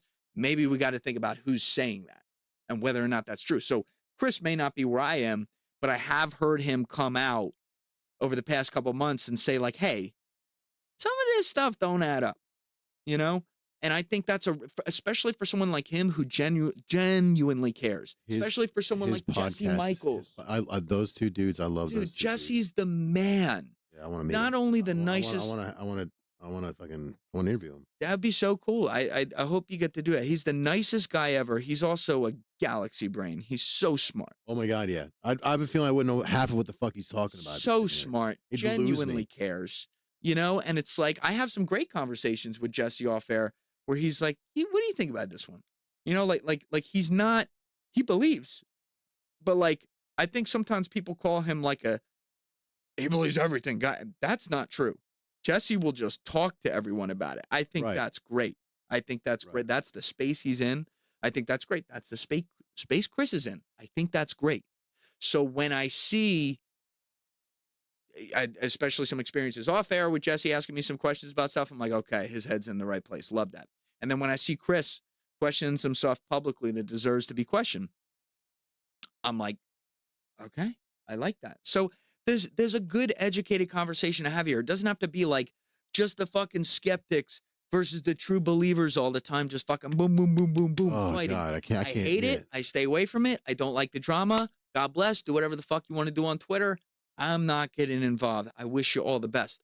But like if you're asking me just from my little seat where I sit there and talk to some of these people sometimes, like, yeah, if I see something like the Jason Sands thing, after the fact, after I do my job, if you want my opinion on it, that, you know, that's not a geopolitical situation or something. I'm comfortable being like, you know what? I'm okay giving my takeaway here, but I still want people to listen to it themselves and walk away with their own opinion. I'm just being a little more open about where I personally stood in my takeaways on that one. And this is not the first time I've been open about that. I've talked with some other people about this too. And that's just kind of where I'm at with that space. It's just, you know, I'm very careful about what ones I'm gonna broach. You know, what if Bob Lazar wanted to come on? Would I bring on? Fuck yeah. Fuck yes, Bob Fuck Lazar. yeah, it's bro. fucking Bob Lazar. There's a lot going He's been on. so vindicated with all the shit that came out that was ended up being. They're like, oh, that's not true, and then you're like, yeah. You talked about the offices and all the shit that was going on with the hand thing, and like it was all fucking true. There's a lot going on there, and like I said, the guys like James Fox, Jeremy Corbell, who I don't know personally, like these guys. I'll speak for James for sure, and I'll speak from the outside at looking at Jeremy. Like these guys care a lot. You know what I mean? Does that mean they get everything right? No one gets everything right. But like, you got to remember they're reporting on the sourcing that they can get. And sometimes it doesn't matter if you're Michael Jordan at that, especially when you're dealing with something that is completely secret. Sometimes something like a Jason Sands is going to happen. Yeah. I wish people wouldn't vilify them for that. And I know James Fox so well personally, like as a man, forget what he does and the great job he does. By the way, like incredible fucking filmmaker. Yes. You know, still edits every frame of his own shit. Like he's a personal inspiration to me and a great friend. I will always defend him and I'll support his work. But does that mean that I'll agree with every finding he has or every person he talks with? No. And he knows that. And that's why we're cool. That's how it's supposed to work. So have you seen anything yourself with your own eyes? UFO? Never. Paranormal? Not really. No. Never. Nothing. No. I was like you. Okay, so I believed my whole life in UFOs. My whole life. I'm 49. I was 48. I started filming the drones last year. You know, why wouldn't I? The shit was, dude. I mean, I saw the drones, bro. They were fucking everywhere. Yeah. Especially here. They were fucking blanketing. They weren't alien though. They were blanketing this. I saw some weird shit. I'm telling you, I swear on my children, I saw some weird shit. I had a pretty good source on that one, and I think they were 100% right. You think so what they are? So I thought they were one of four things. I thought that I'm not saying that those were alien. I'm saying I saw something. Okay, so I'm standing on West Caldwell High School football field, right? James Caldwell. Because that was a great spot to see them. Because it was a little bit higher and whatever reason they were hovering around that area. Right. I'm live streaming. Literally live streaming, but I'm vertical live streaming. Never vertical live stream before. I'm out there on my phone. I'm holding it like this. From the fucking corner of my eye, I see something go zoop across the sky. I look to see what it is. It's fucking. It looks disc shaped like this, and then it turns sideways and it's C shaped, and it just goes across the sky and then it's gone. And I was like, and you hear me losing my mind. Yeah. On the live stream. So I'm like, holy shit! And then within 5 minutes of that, a helicopter flew over me. Yes, the helicopters were, low as fuck. Yep. Why did that happen? Don't know. I'm losing my mind on the live stream for that too. And then while I'm filming these, I'm seeing orbs around them. Not so much that day, but the next few nights, I'm seeing orbs in the sky. So I at this point, it's weird been shit. It's been 9 months since that happened. 10 months. That was December last year at its height. I'm assuming I'm never going to be allowed to talk about this, considering that this is still off the record and I'm not allowed to discuss what I was told now. So that kind of sucks, which means people are basically getting to trust me, bro. Fuck right you guys, now. trust me, bro. Yeah, that's pretty. So I fully understand that criticism with this, but at the time, I did put out a video back then, like saying this. I talked to 6 people at the height of this, and there was one in particular that stood out. The reason I say bringing the 6 is because there were multiple themes that tied across all of them, and these are people that don't necessarily, 2 of them might have known each other, but the rest of them didn't know each other. They were from very different spaces and areas, walks of life. But there was one person who told me very, very off the record, like,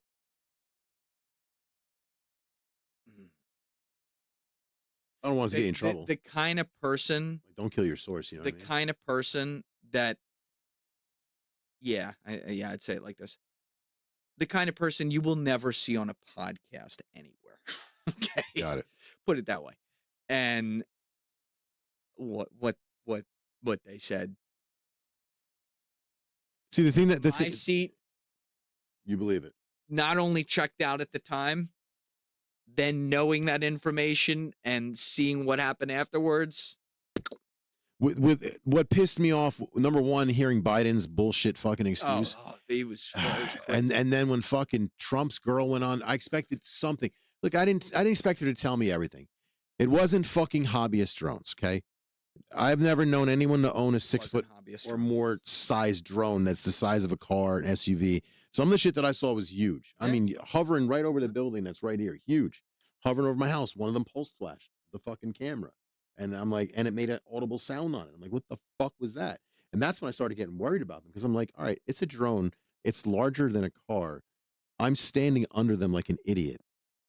This thing could fucking delete me. Obviously, they have defensive capabilities. I'm going to assume in some way, shape, or form that those things are armed with something that could do something. I'll put it this way. So I'm like, I didn't like it. I'll put it this way. It scared me. They weren't aliens.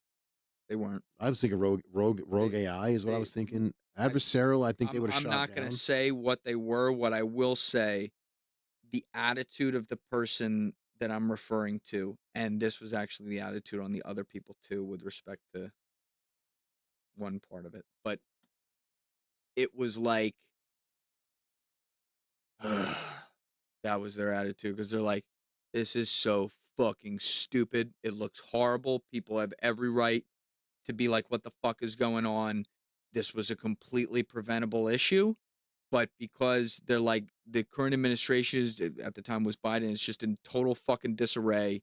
They let something that didn't even need to be a story, develop into something, and now they can't be honest with the American people about specifically what's going on because it could be misinterpreted the wrong way, and they explained to me what that was, and I was like, yeah, but basically, like, in-fucking competent was the term, and well, look at the administration. This was someone who cannot stand Trump or the administration. That's what really drove it home for me. That's what I'll say. It was someone who was not a fan. They literally said to me, they're like, can't wait for him to get in there because it can't get worse. That was the line. And then Trump's answer was the same fucking But answer. that's the thing. And this is one thing I will defend Trump on. It's like, there was really nothing for him to do. Like he inherited a fuck up that was by that point pretty much taken care of. And it was like they were not in a position to.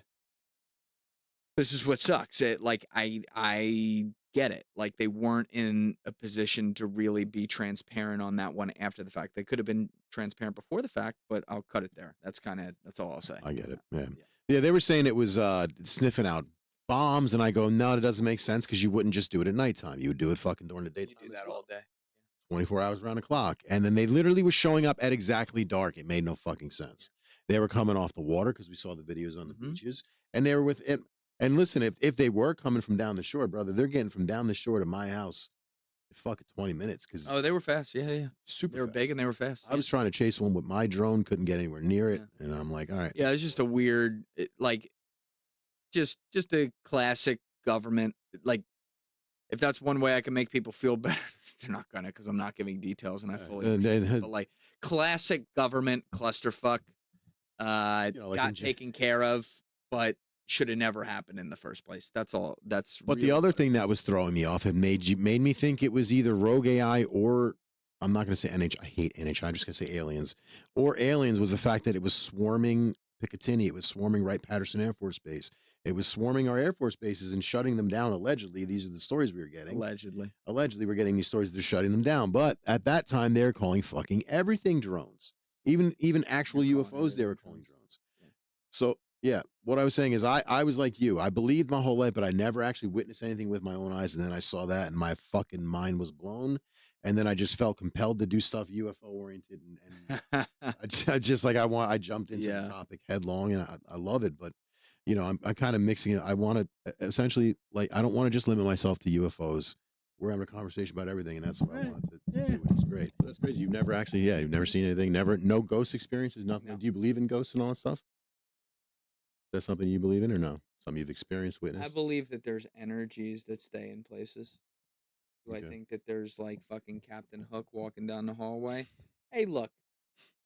Maybe. Fuck do I know? Right. I've never personally cared much. Okay. My firehouse is haunted. Yeah. Legitimately haunted. Yeah. Like freaky. Like weird. Yeah, it's weird. They're spirits. For sure. All right, let it rip. All right. the fuck were you talking about? The UFO thing, Chris Ramsey.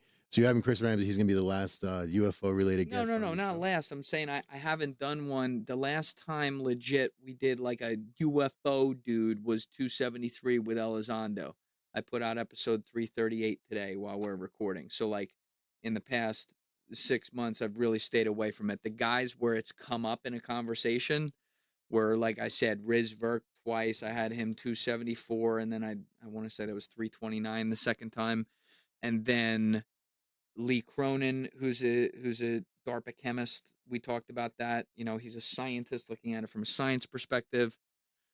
That was episode 289. Darcy Weir came in not in that capacity as much. He was talking about the Gaia reporting he had done, and then he talked about actually, we did like a recap of the Jason Sands stuff. That was, I believe, episode 286 or 287, sorry. And then I talked with Claudia Duram in episode 311 about it.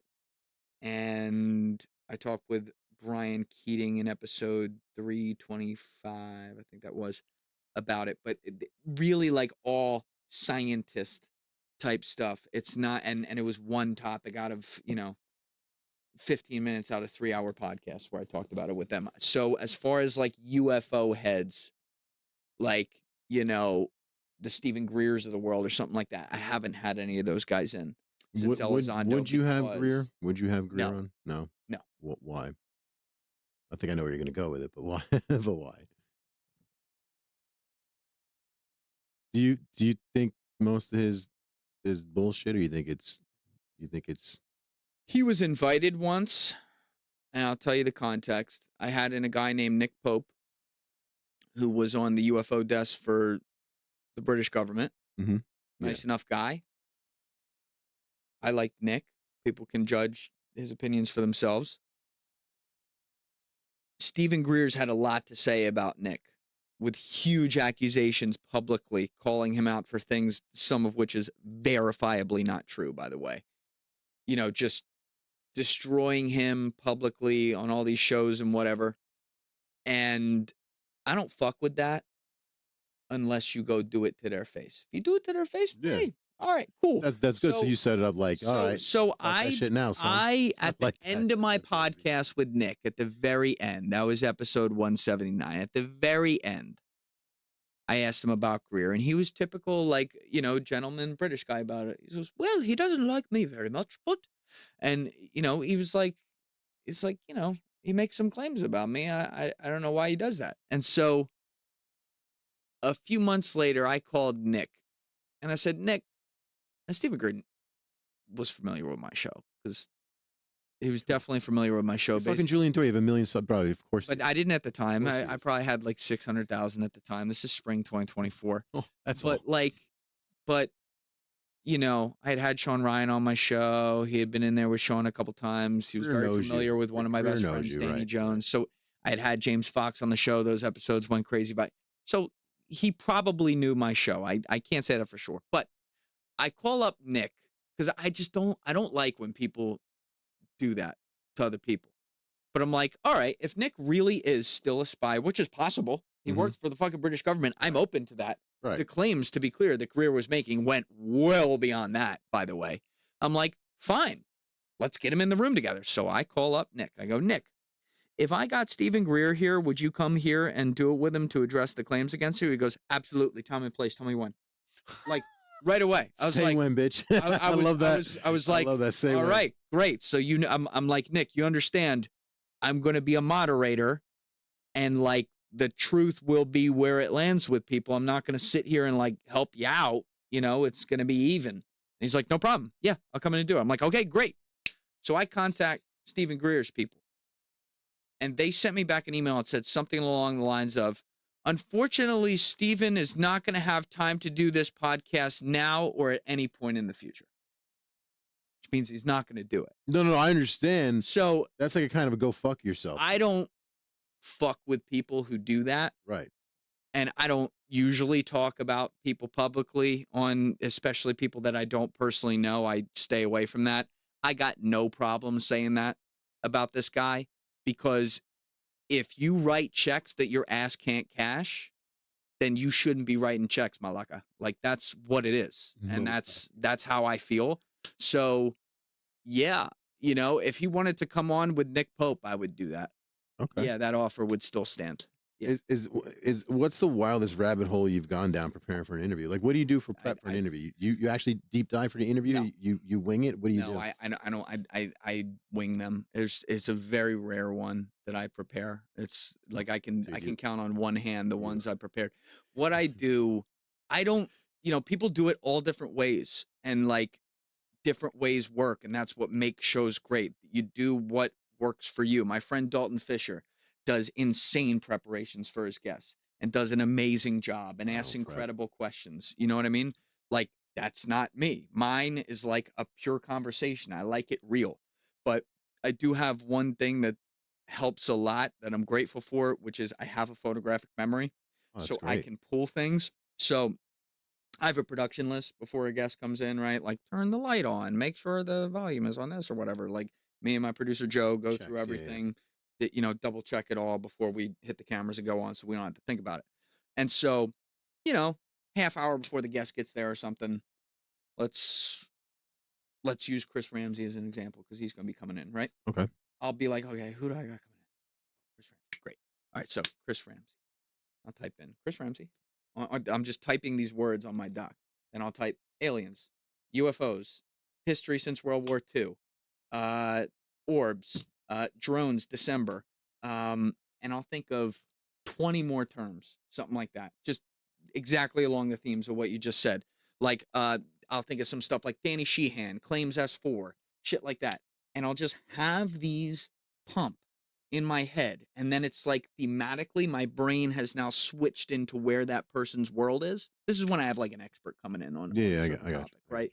When I'm just talking, like when I have Enzo Amore coming in, there's not really anything to write in there. We're going to be bullshitting and having fun. He's a WWE star. He's interested in cool shit. We're just going to go. Right. But like Ramsey is an expert in alien history. So I'm like, let me just get these terms in my head. Got it. And then it's like thematically that's there. And then I start the conversation. And in my opinion, when I talk with people, they give me way too much credit for like knowing things or whatever. I don't. I start a conversation and I look at it like a river. Right? Like let's say we're going down the Amazon River. Let it flow. Right?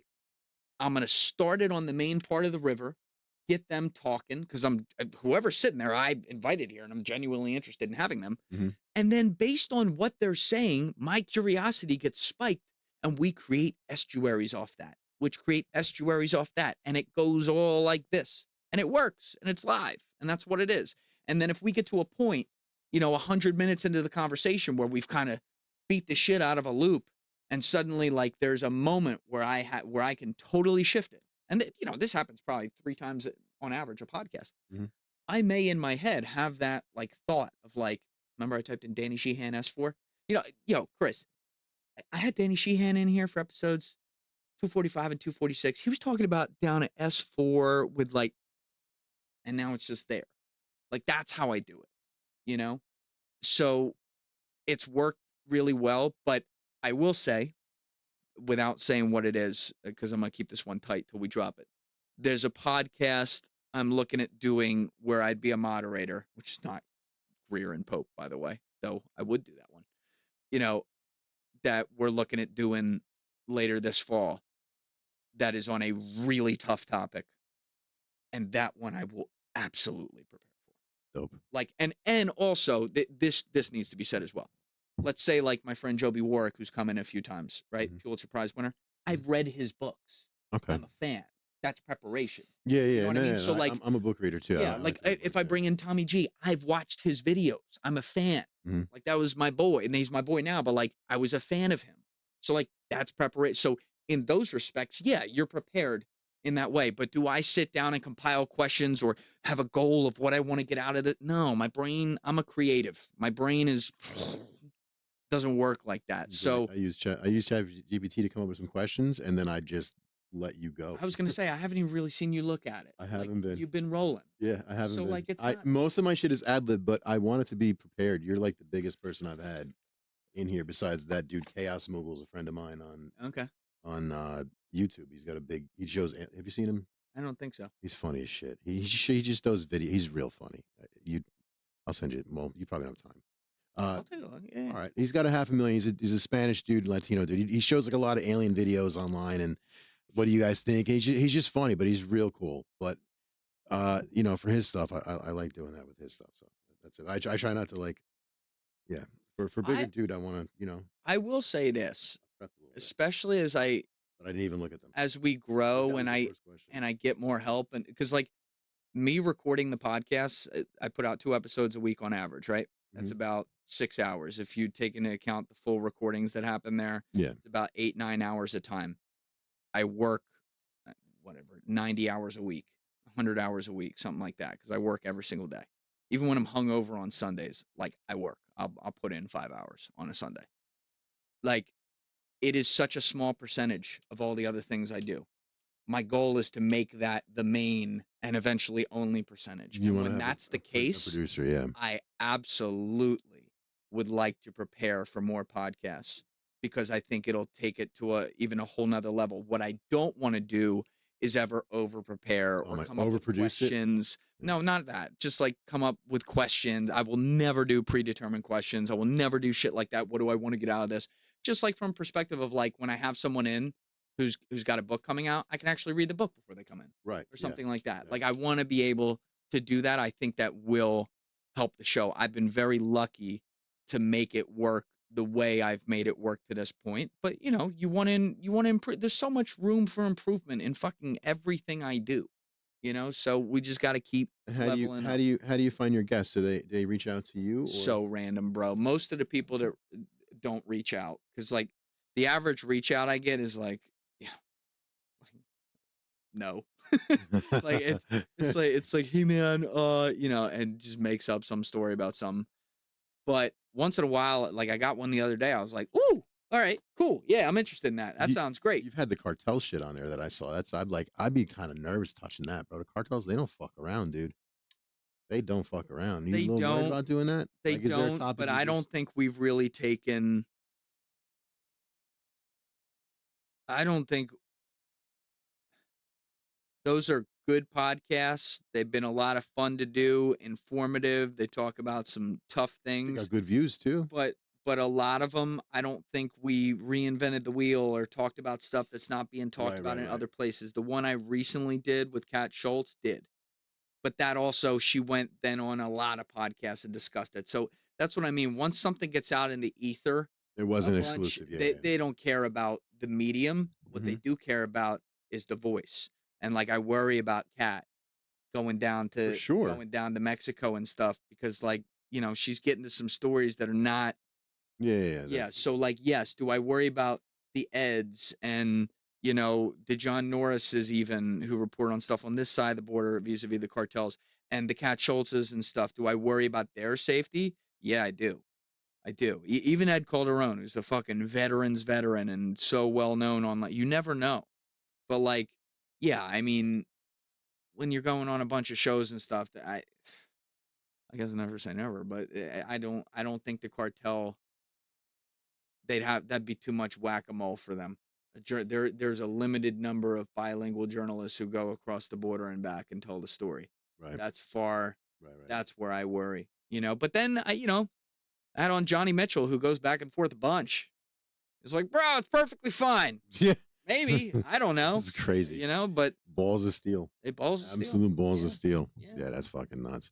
So is there any topic you won't touch? There's not a topic you won't touch at all? Nothing you won't broach down? Or is there anything you jumped down a rabbit hole, you've been like, what? And you've realized, holy shit, this when something's stupid. When something, you know, when I'm like, this is just insane. Like, this isn't real.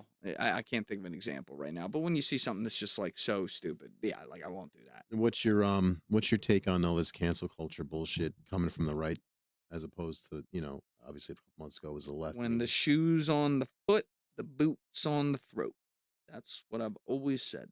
When people are political, they will always claim to stand for things, but when they have the opportunity to stand up for it, when they're in power, apply pressure. They won't. And I'm talking about the purely lost souls far on one end of the spectrum or the other, who are also in this day and age monetized to be far on one end of the spectrum. and the other, Yeah. or the other. And I think it's wrong. And, you know, I've been disillusioned with the Democrats and Republicans for a long time, and my disillusionment only grows.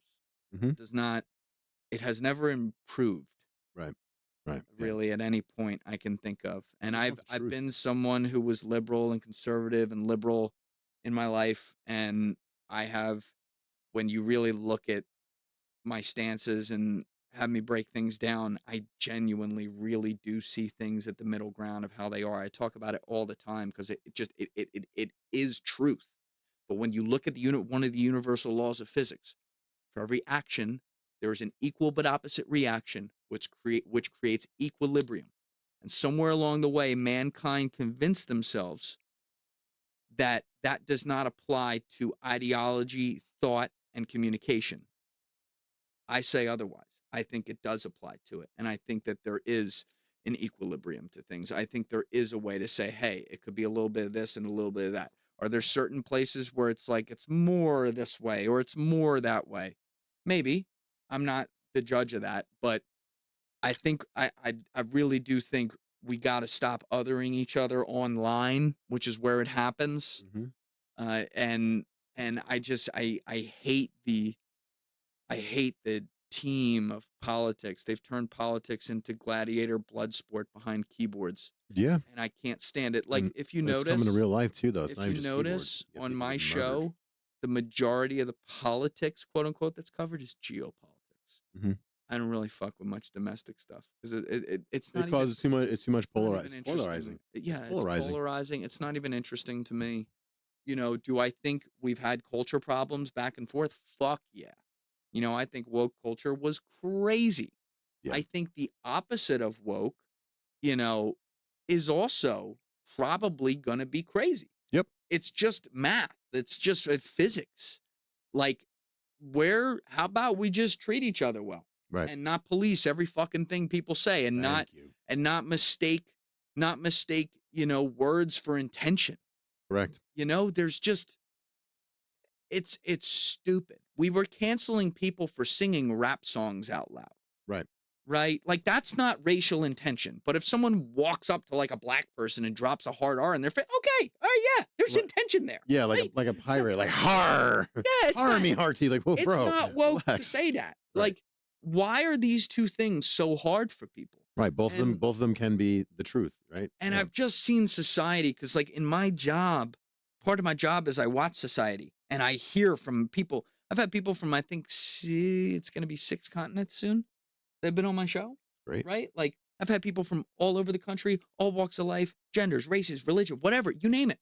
Right? And it's only going to continue to get more wide ranging as I go along here in episodes. And it's like, I've also lived through this whole time and I watch how people react online and then I observe how people react in the real world. Well, we just saw last week how people react in the real world over words. You had somebody murder somebody. It's crazy, but that's what I'm also saying. Sick. It's like that's where it takes it to the extreme and carries out into the real world. Mhm. Most people, that's why you don't see someone getting shot every day. However, the precedent of Charlie Kirk getting shot for his ideas, assassinated, not shot, assassinated. Yes, that's what it was. For his ideas is not only disgusting, it's horrifying because you are creating the worst potential, and I hope that this does not happen, copycat culture on that will affect everyone. And it is horrible. I'm convinced, and they just tried to do it, last year. I'm convinced Trump is they're going to go after Trump. At some point, he's going to be next or somebody on that. And it's not. Honestly, like if someone actually got there, how would that? They tried to get to him twice. Like, how could I mean, I guess there's ways, but man, if security failed on him at this point, I mean, he's basically in a box everywhere he goes. It's as listen, that was as inside of a job in Butler as you could possibly be. In my we never heard about that guy. Right under the rug. Within when the fuck have you ever seen the FBI up on a roof with a hose, and they have teams for that? You don't see FBI agents cleaning fucking blood up within a couple of hours. Yeah, it was that was like, bro, what's going on? What are you guys doing? That whole thing was crazy. But yeah, I mean, to bring it back to the discourse conversation, we got to humanize each other again. Yes. And listen, there are people on the separate sides of the political aisles, on both sides, who are extremists. Yes. And there's no talking with them. No. But that also means you don't need to fucking throw gasoline on their fire because it makes you feel better. Listen, that's just how I look at it. It's like, chances are, if you're thinking in your head right now of things that are crazy, I think they're crazy too. You know, like the average person, I'm saying. It's like we gotta calm it down. We gotta stop rushing to conclusions on stuff either. I'm also not saying you should ever trust the fucking narrative the government's giving you. I mean, at this point, like, yeah, you should assume skepticism on everything you ever hear, but at the same time also let things play out to see where the evidence of your skepticism comes into play. It's just about balance, people. I wish we could do more of that online, and I think a lot more people in the real world who aren't even like checked out and don't care, like even the people that care that just aren't behind the keyboards all the time, I think there's a lot more people who do that than we give credit for. We just see the people who get the most likes and retweets and shit because they're the most incendiary. There needs to be more open dialogue, more open, honest dialogue. And just because someone is saying something that you don't like doesn't give you the right to harm them physically in any way, 100%. That's sickening. And like, that's both sides, man. And both like, sides. You look at the thing with Jimmy Kimmel. I didn't agree with him being fired. It's the way, if ABC, a private organization, said this guy we think is no longer funny, his ratings suck, which is what it was. But hold on. Yeah. No, it's not what it was. Because if they had just said that. No, that's what I'm saying. They didn't do that.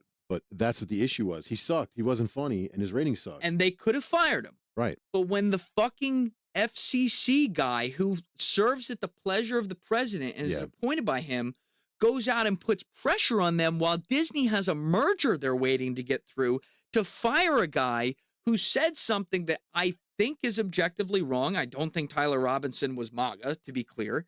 But he said something that was a bad take, bad opinion that you subjectively are deciding was a bad take, bad opinion that, who knows, maybe one day they would come out and he actually did like Trump. I don't think that's the case. No. But I'm saying, to be clear, I do not think that's the case at all. Slightly. But when you are starting to police this and decide that from the fucking White House on down to then pressure people to get off TV, if you cannot see the precedent that sets, and shout out to all the people on the right side who did call this out, if you cannot see the precedent that sets, I can't fucking help you. A lot of the same people who were complaining about, you know, being forced to get the vaccine and stuff, righteously so, 4 years ago, are some of the same people I see celebrating this stuff online. Andrew Schultz did an amazing 4.5-minute like stand-up bit on this, explaining, you know, just breaking down this whole moment, and like some of the old videos he used to do. It was like a throwback. It was fucking awesome. And like, I lost a lot of hope when I read the comments below when he tweeted it out from people like, fuck you, you're wrong. They have every right to go after him. And I'm like, oh, bro, this is like, you got to remember, when the conservatives started being the ones who were supporting free speech because they felt like their free speech was being they fucking canceled Trump on every platform while he was a sitting president. That was insane to me. Absolutely right about that. Insane to me. Not saying I am completely with them. They were right about that.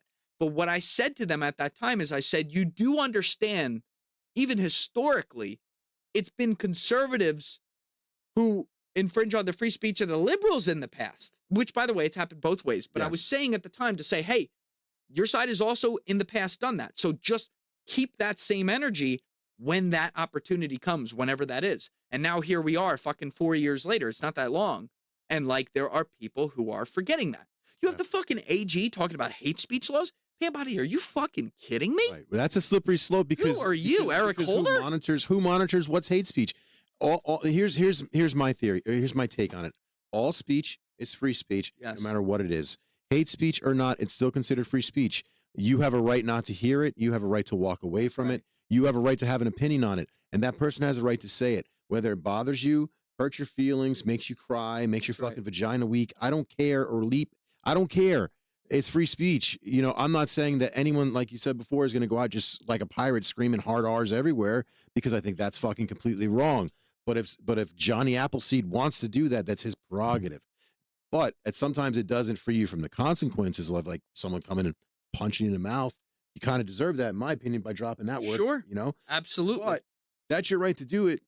But the problem is that the person who punched you is going to get arrested now because he's assaulted you. Well, yeah. I mean, and that's the thing that sucks. Yes. But I don't believe in policing free speech. I've always been a huge fan of stand-up, and I think stand-up is free speech in its purest form. One of my favorite comedians is Patrice O'Neill. God rest his soul. Yep. He was a huge free speech guy. So yeah, I don't want to be misheard. I'm agreeing with you. I don't want to be misheard on that. With free speech, you are correct. You're not supposed to go punch someone for saying something, and I would not advocate for that. I understand the impetus, like if someone comes up and says something racist to you or something, that you would want to do that. Of course, 100%.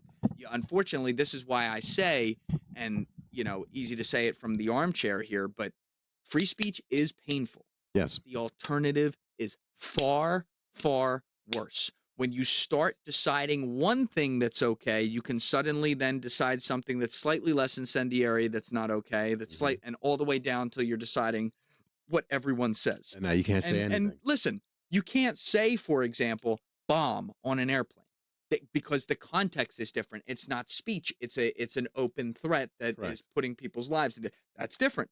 But like, if you what was it? The ACLU, their first case was like defending a KKK rally or something, because it was, listen, unfortunately, that's horrible guys, and obviously the people of the ACLU didn't like the KKK, but they understood the implications of shutting down speech in the public square, where this was a situation where the KKK was not lynching someone or doing something like that. They were simply going to be marching. Obviously, completely don't support this, but no, not they at were all. going to be marching through the street, just talking. And like, as disgusting of human beings as they were, just talking is legal. And when you start to make any of it not legal, you will run into problems. Look and at the watching Trump defend this makes me fucking sick. You and me both. I completely called out, righteously so, the things that were done to him, the president, no less, at the time, right? And all the infringements on his speech. But Trump, and he says it, you just listen to how the guy, he's an eye for an eye guy. And unfortunately, there isn't someone around him to be like, sir, there's a bigger fucking picture here. Right. Wake the fuck up. And I wish someone would. Where are you, Stephen Miller? Or Donald Trump? You got a lot of other things to say about other things, and that's fine. So say something about this. If you really believe in America and everything it stands for, and claim to be a constitutionalist, listen, I'm gonna disagree with you on a lot of policy things, but this is a layup. It's a layup. You cannot have the FCC pressuring someone to be suspended. Period. Nope. That's my take. I thought Kimmel's show was just ass, personally. He's terrible. But I didn't think he should be fired for He's terrible. He's not been funny in decades, and my friend is his cousin, and I've told him that. Your cousin sucks. Let them decide to fire him. Brian, your cousin sucks. He really let does. them decide to fire him. Don't but also ABC copped out because they could have fucking. I guess you didn't like that text. You all right? Are you okay? No. I just dropped the phone. It makes sense. They could have fucking like let him go the right way. You know what I mean? Not done it then. I thought that was completely stupid.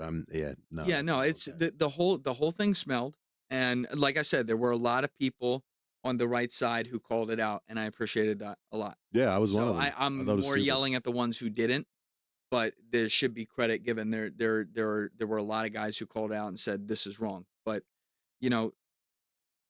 Trump is going to do what he does, man. Like, and very fine things. Sometimes you're just going to see him dig into stuff, and it's like, dude, what are you doing? Yeah. Some of the things I can't. But I voted for him. Not going to lie, it is what it is, and I like a lot of what he's doing, and some of the stuff I'm not a fan of. I'm not a fan of that country that he seems to have in his pocket, or they got him in their pocket. Yeah. I know that's the unbroachable subject, and I don't like touching that one because I don't want to get. I don't think it's unbroachable these days. I think everyone talks about it. I think Israel has overplayed their hand for sure. Yeah. Is it a complicated situation? Of course it is. But like, we're also seeing the current events of what it is, and what they're carrying out in Gaza is wrong on a human level in every way. It has passed the point to where you absolutely can call it a genocide and an ethnic cleansing. If you don't believe that, just listen to the words of the people in the government. And that is the moment of a minority government that was elected by a minority number of people in Israel, and now it's time for the Israeli people to put a new leadership in there. But we also have righteous questions about Farah and about influence on our own politicians. That, by the way, and I've said this before, and people don't like hearing this, Israel is doing exactly what the system allows them to do, and they are looking to protect themselves, and they're looking to protect themselves with the most powerful country in the world, and we let them do it. Right. So instead of always just pointing the finger at them, which there's plenty of times to do that, by the way, I could go through a list of things. Yeah. How about we actually fix our own fucking house on shit like this? APEC's got to go. Instead, APEC can become FARA like everyone else. Like, I don't know why this is so hard. It's so stupid, but hey, common sense apparently doesn't win these days. And our senators and representatives should not be having citizenship in a foreign nation. I think that's absolutely batshit crazy. I would get behind a rule because there's I believe there's multiple who have multiple different countries as well.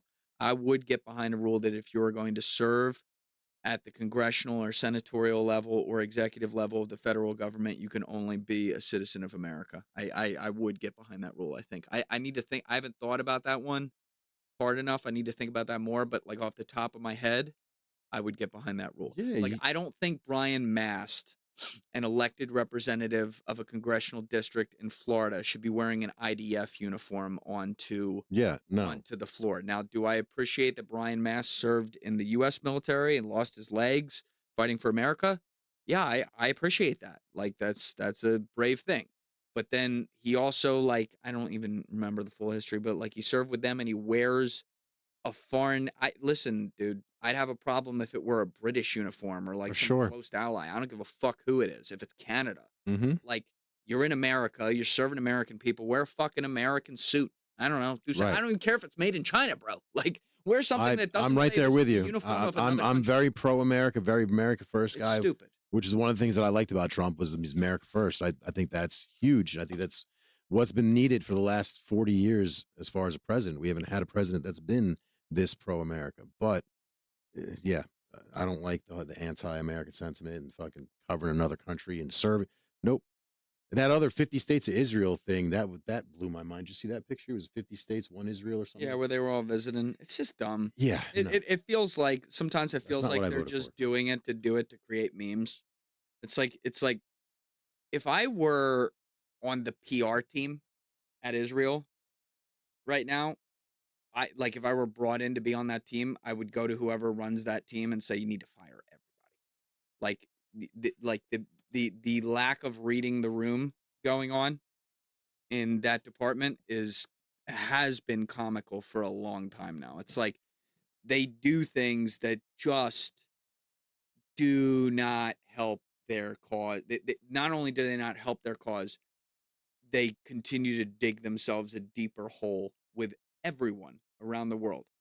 And, this is already a horrible situation over there. Yeah. I fear it getting far worse for everyone. And I hope that doesn't happen. But like, their lack of self-awareness is contributing to that fear. Right. Yeah. I don't think they care. I think they're going to do what they want to do, and that's going to be it. But at the end of the day, we got to get term limits in there for our people. Term limits is huge as well. I think that needs to be never going to happen. Yeah, I know, because they're the ones. I want it to. It's never. Yeah, they're the ones voting. Like, of all the executive actions, all executive orders to sign, I'm not sure that could be one that you could. That would be the most important is term limits, because it stopped these politicians from becoming masters. You see it in Jersey. You see their names everywhere in Jersey. Same people. DiVincenzo, these guys at Cody's, they all own everything. Same thing. It's crazy. Yep. I agree 100%. I think a certain type, especially today, in today's era, a certain type of person wants to be a politician, and it's not the type of person I want to spend time around.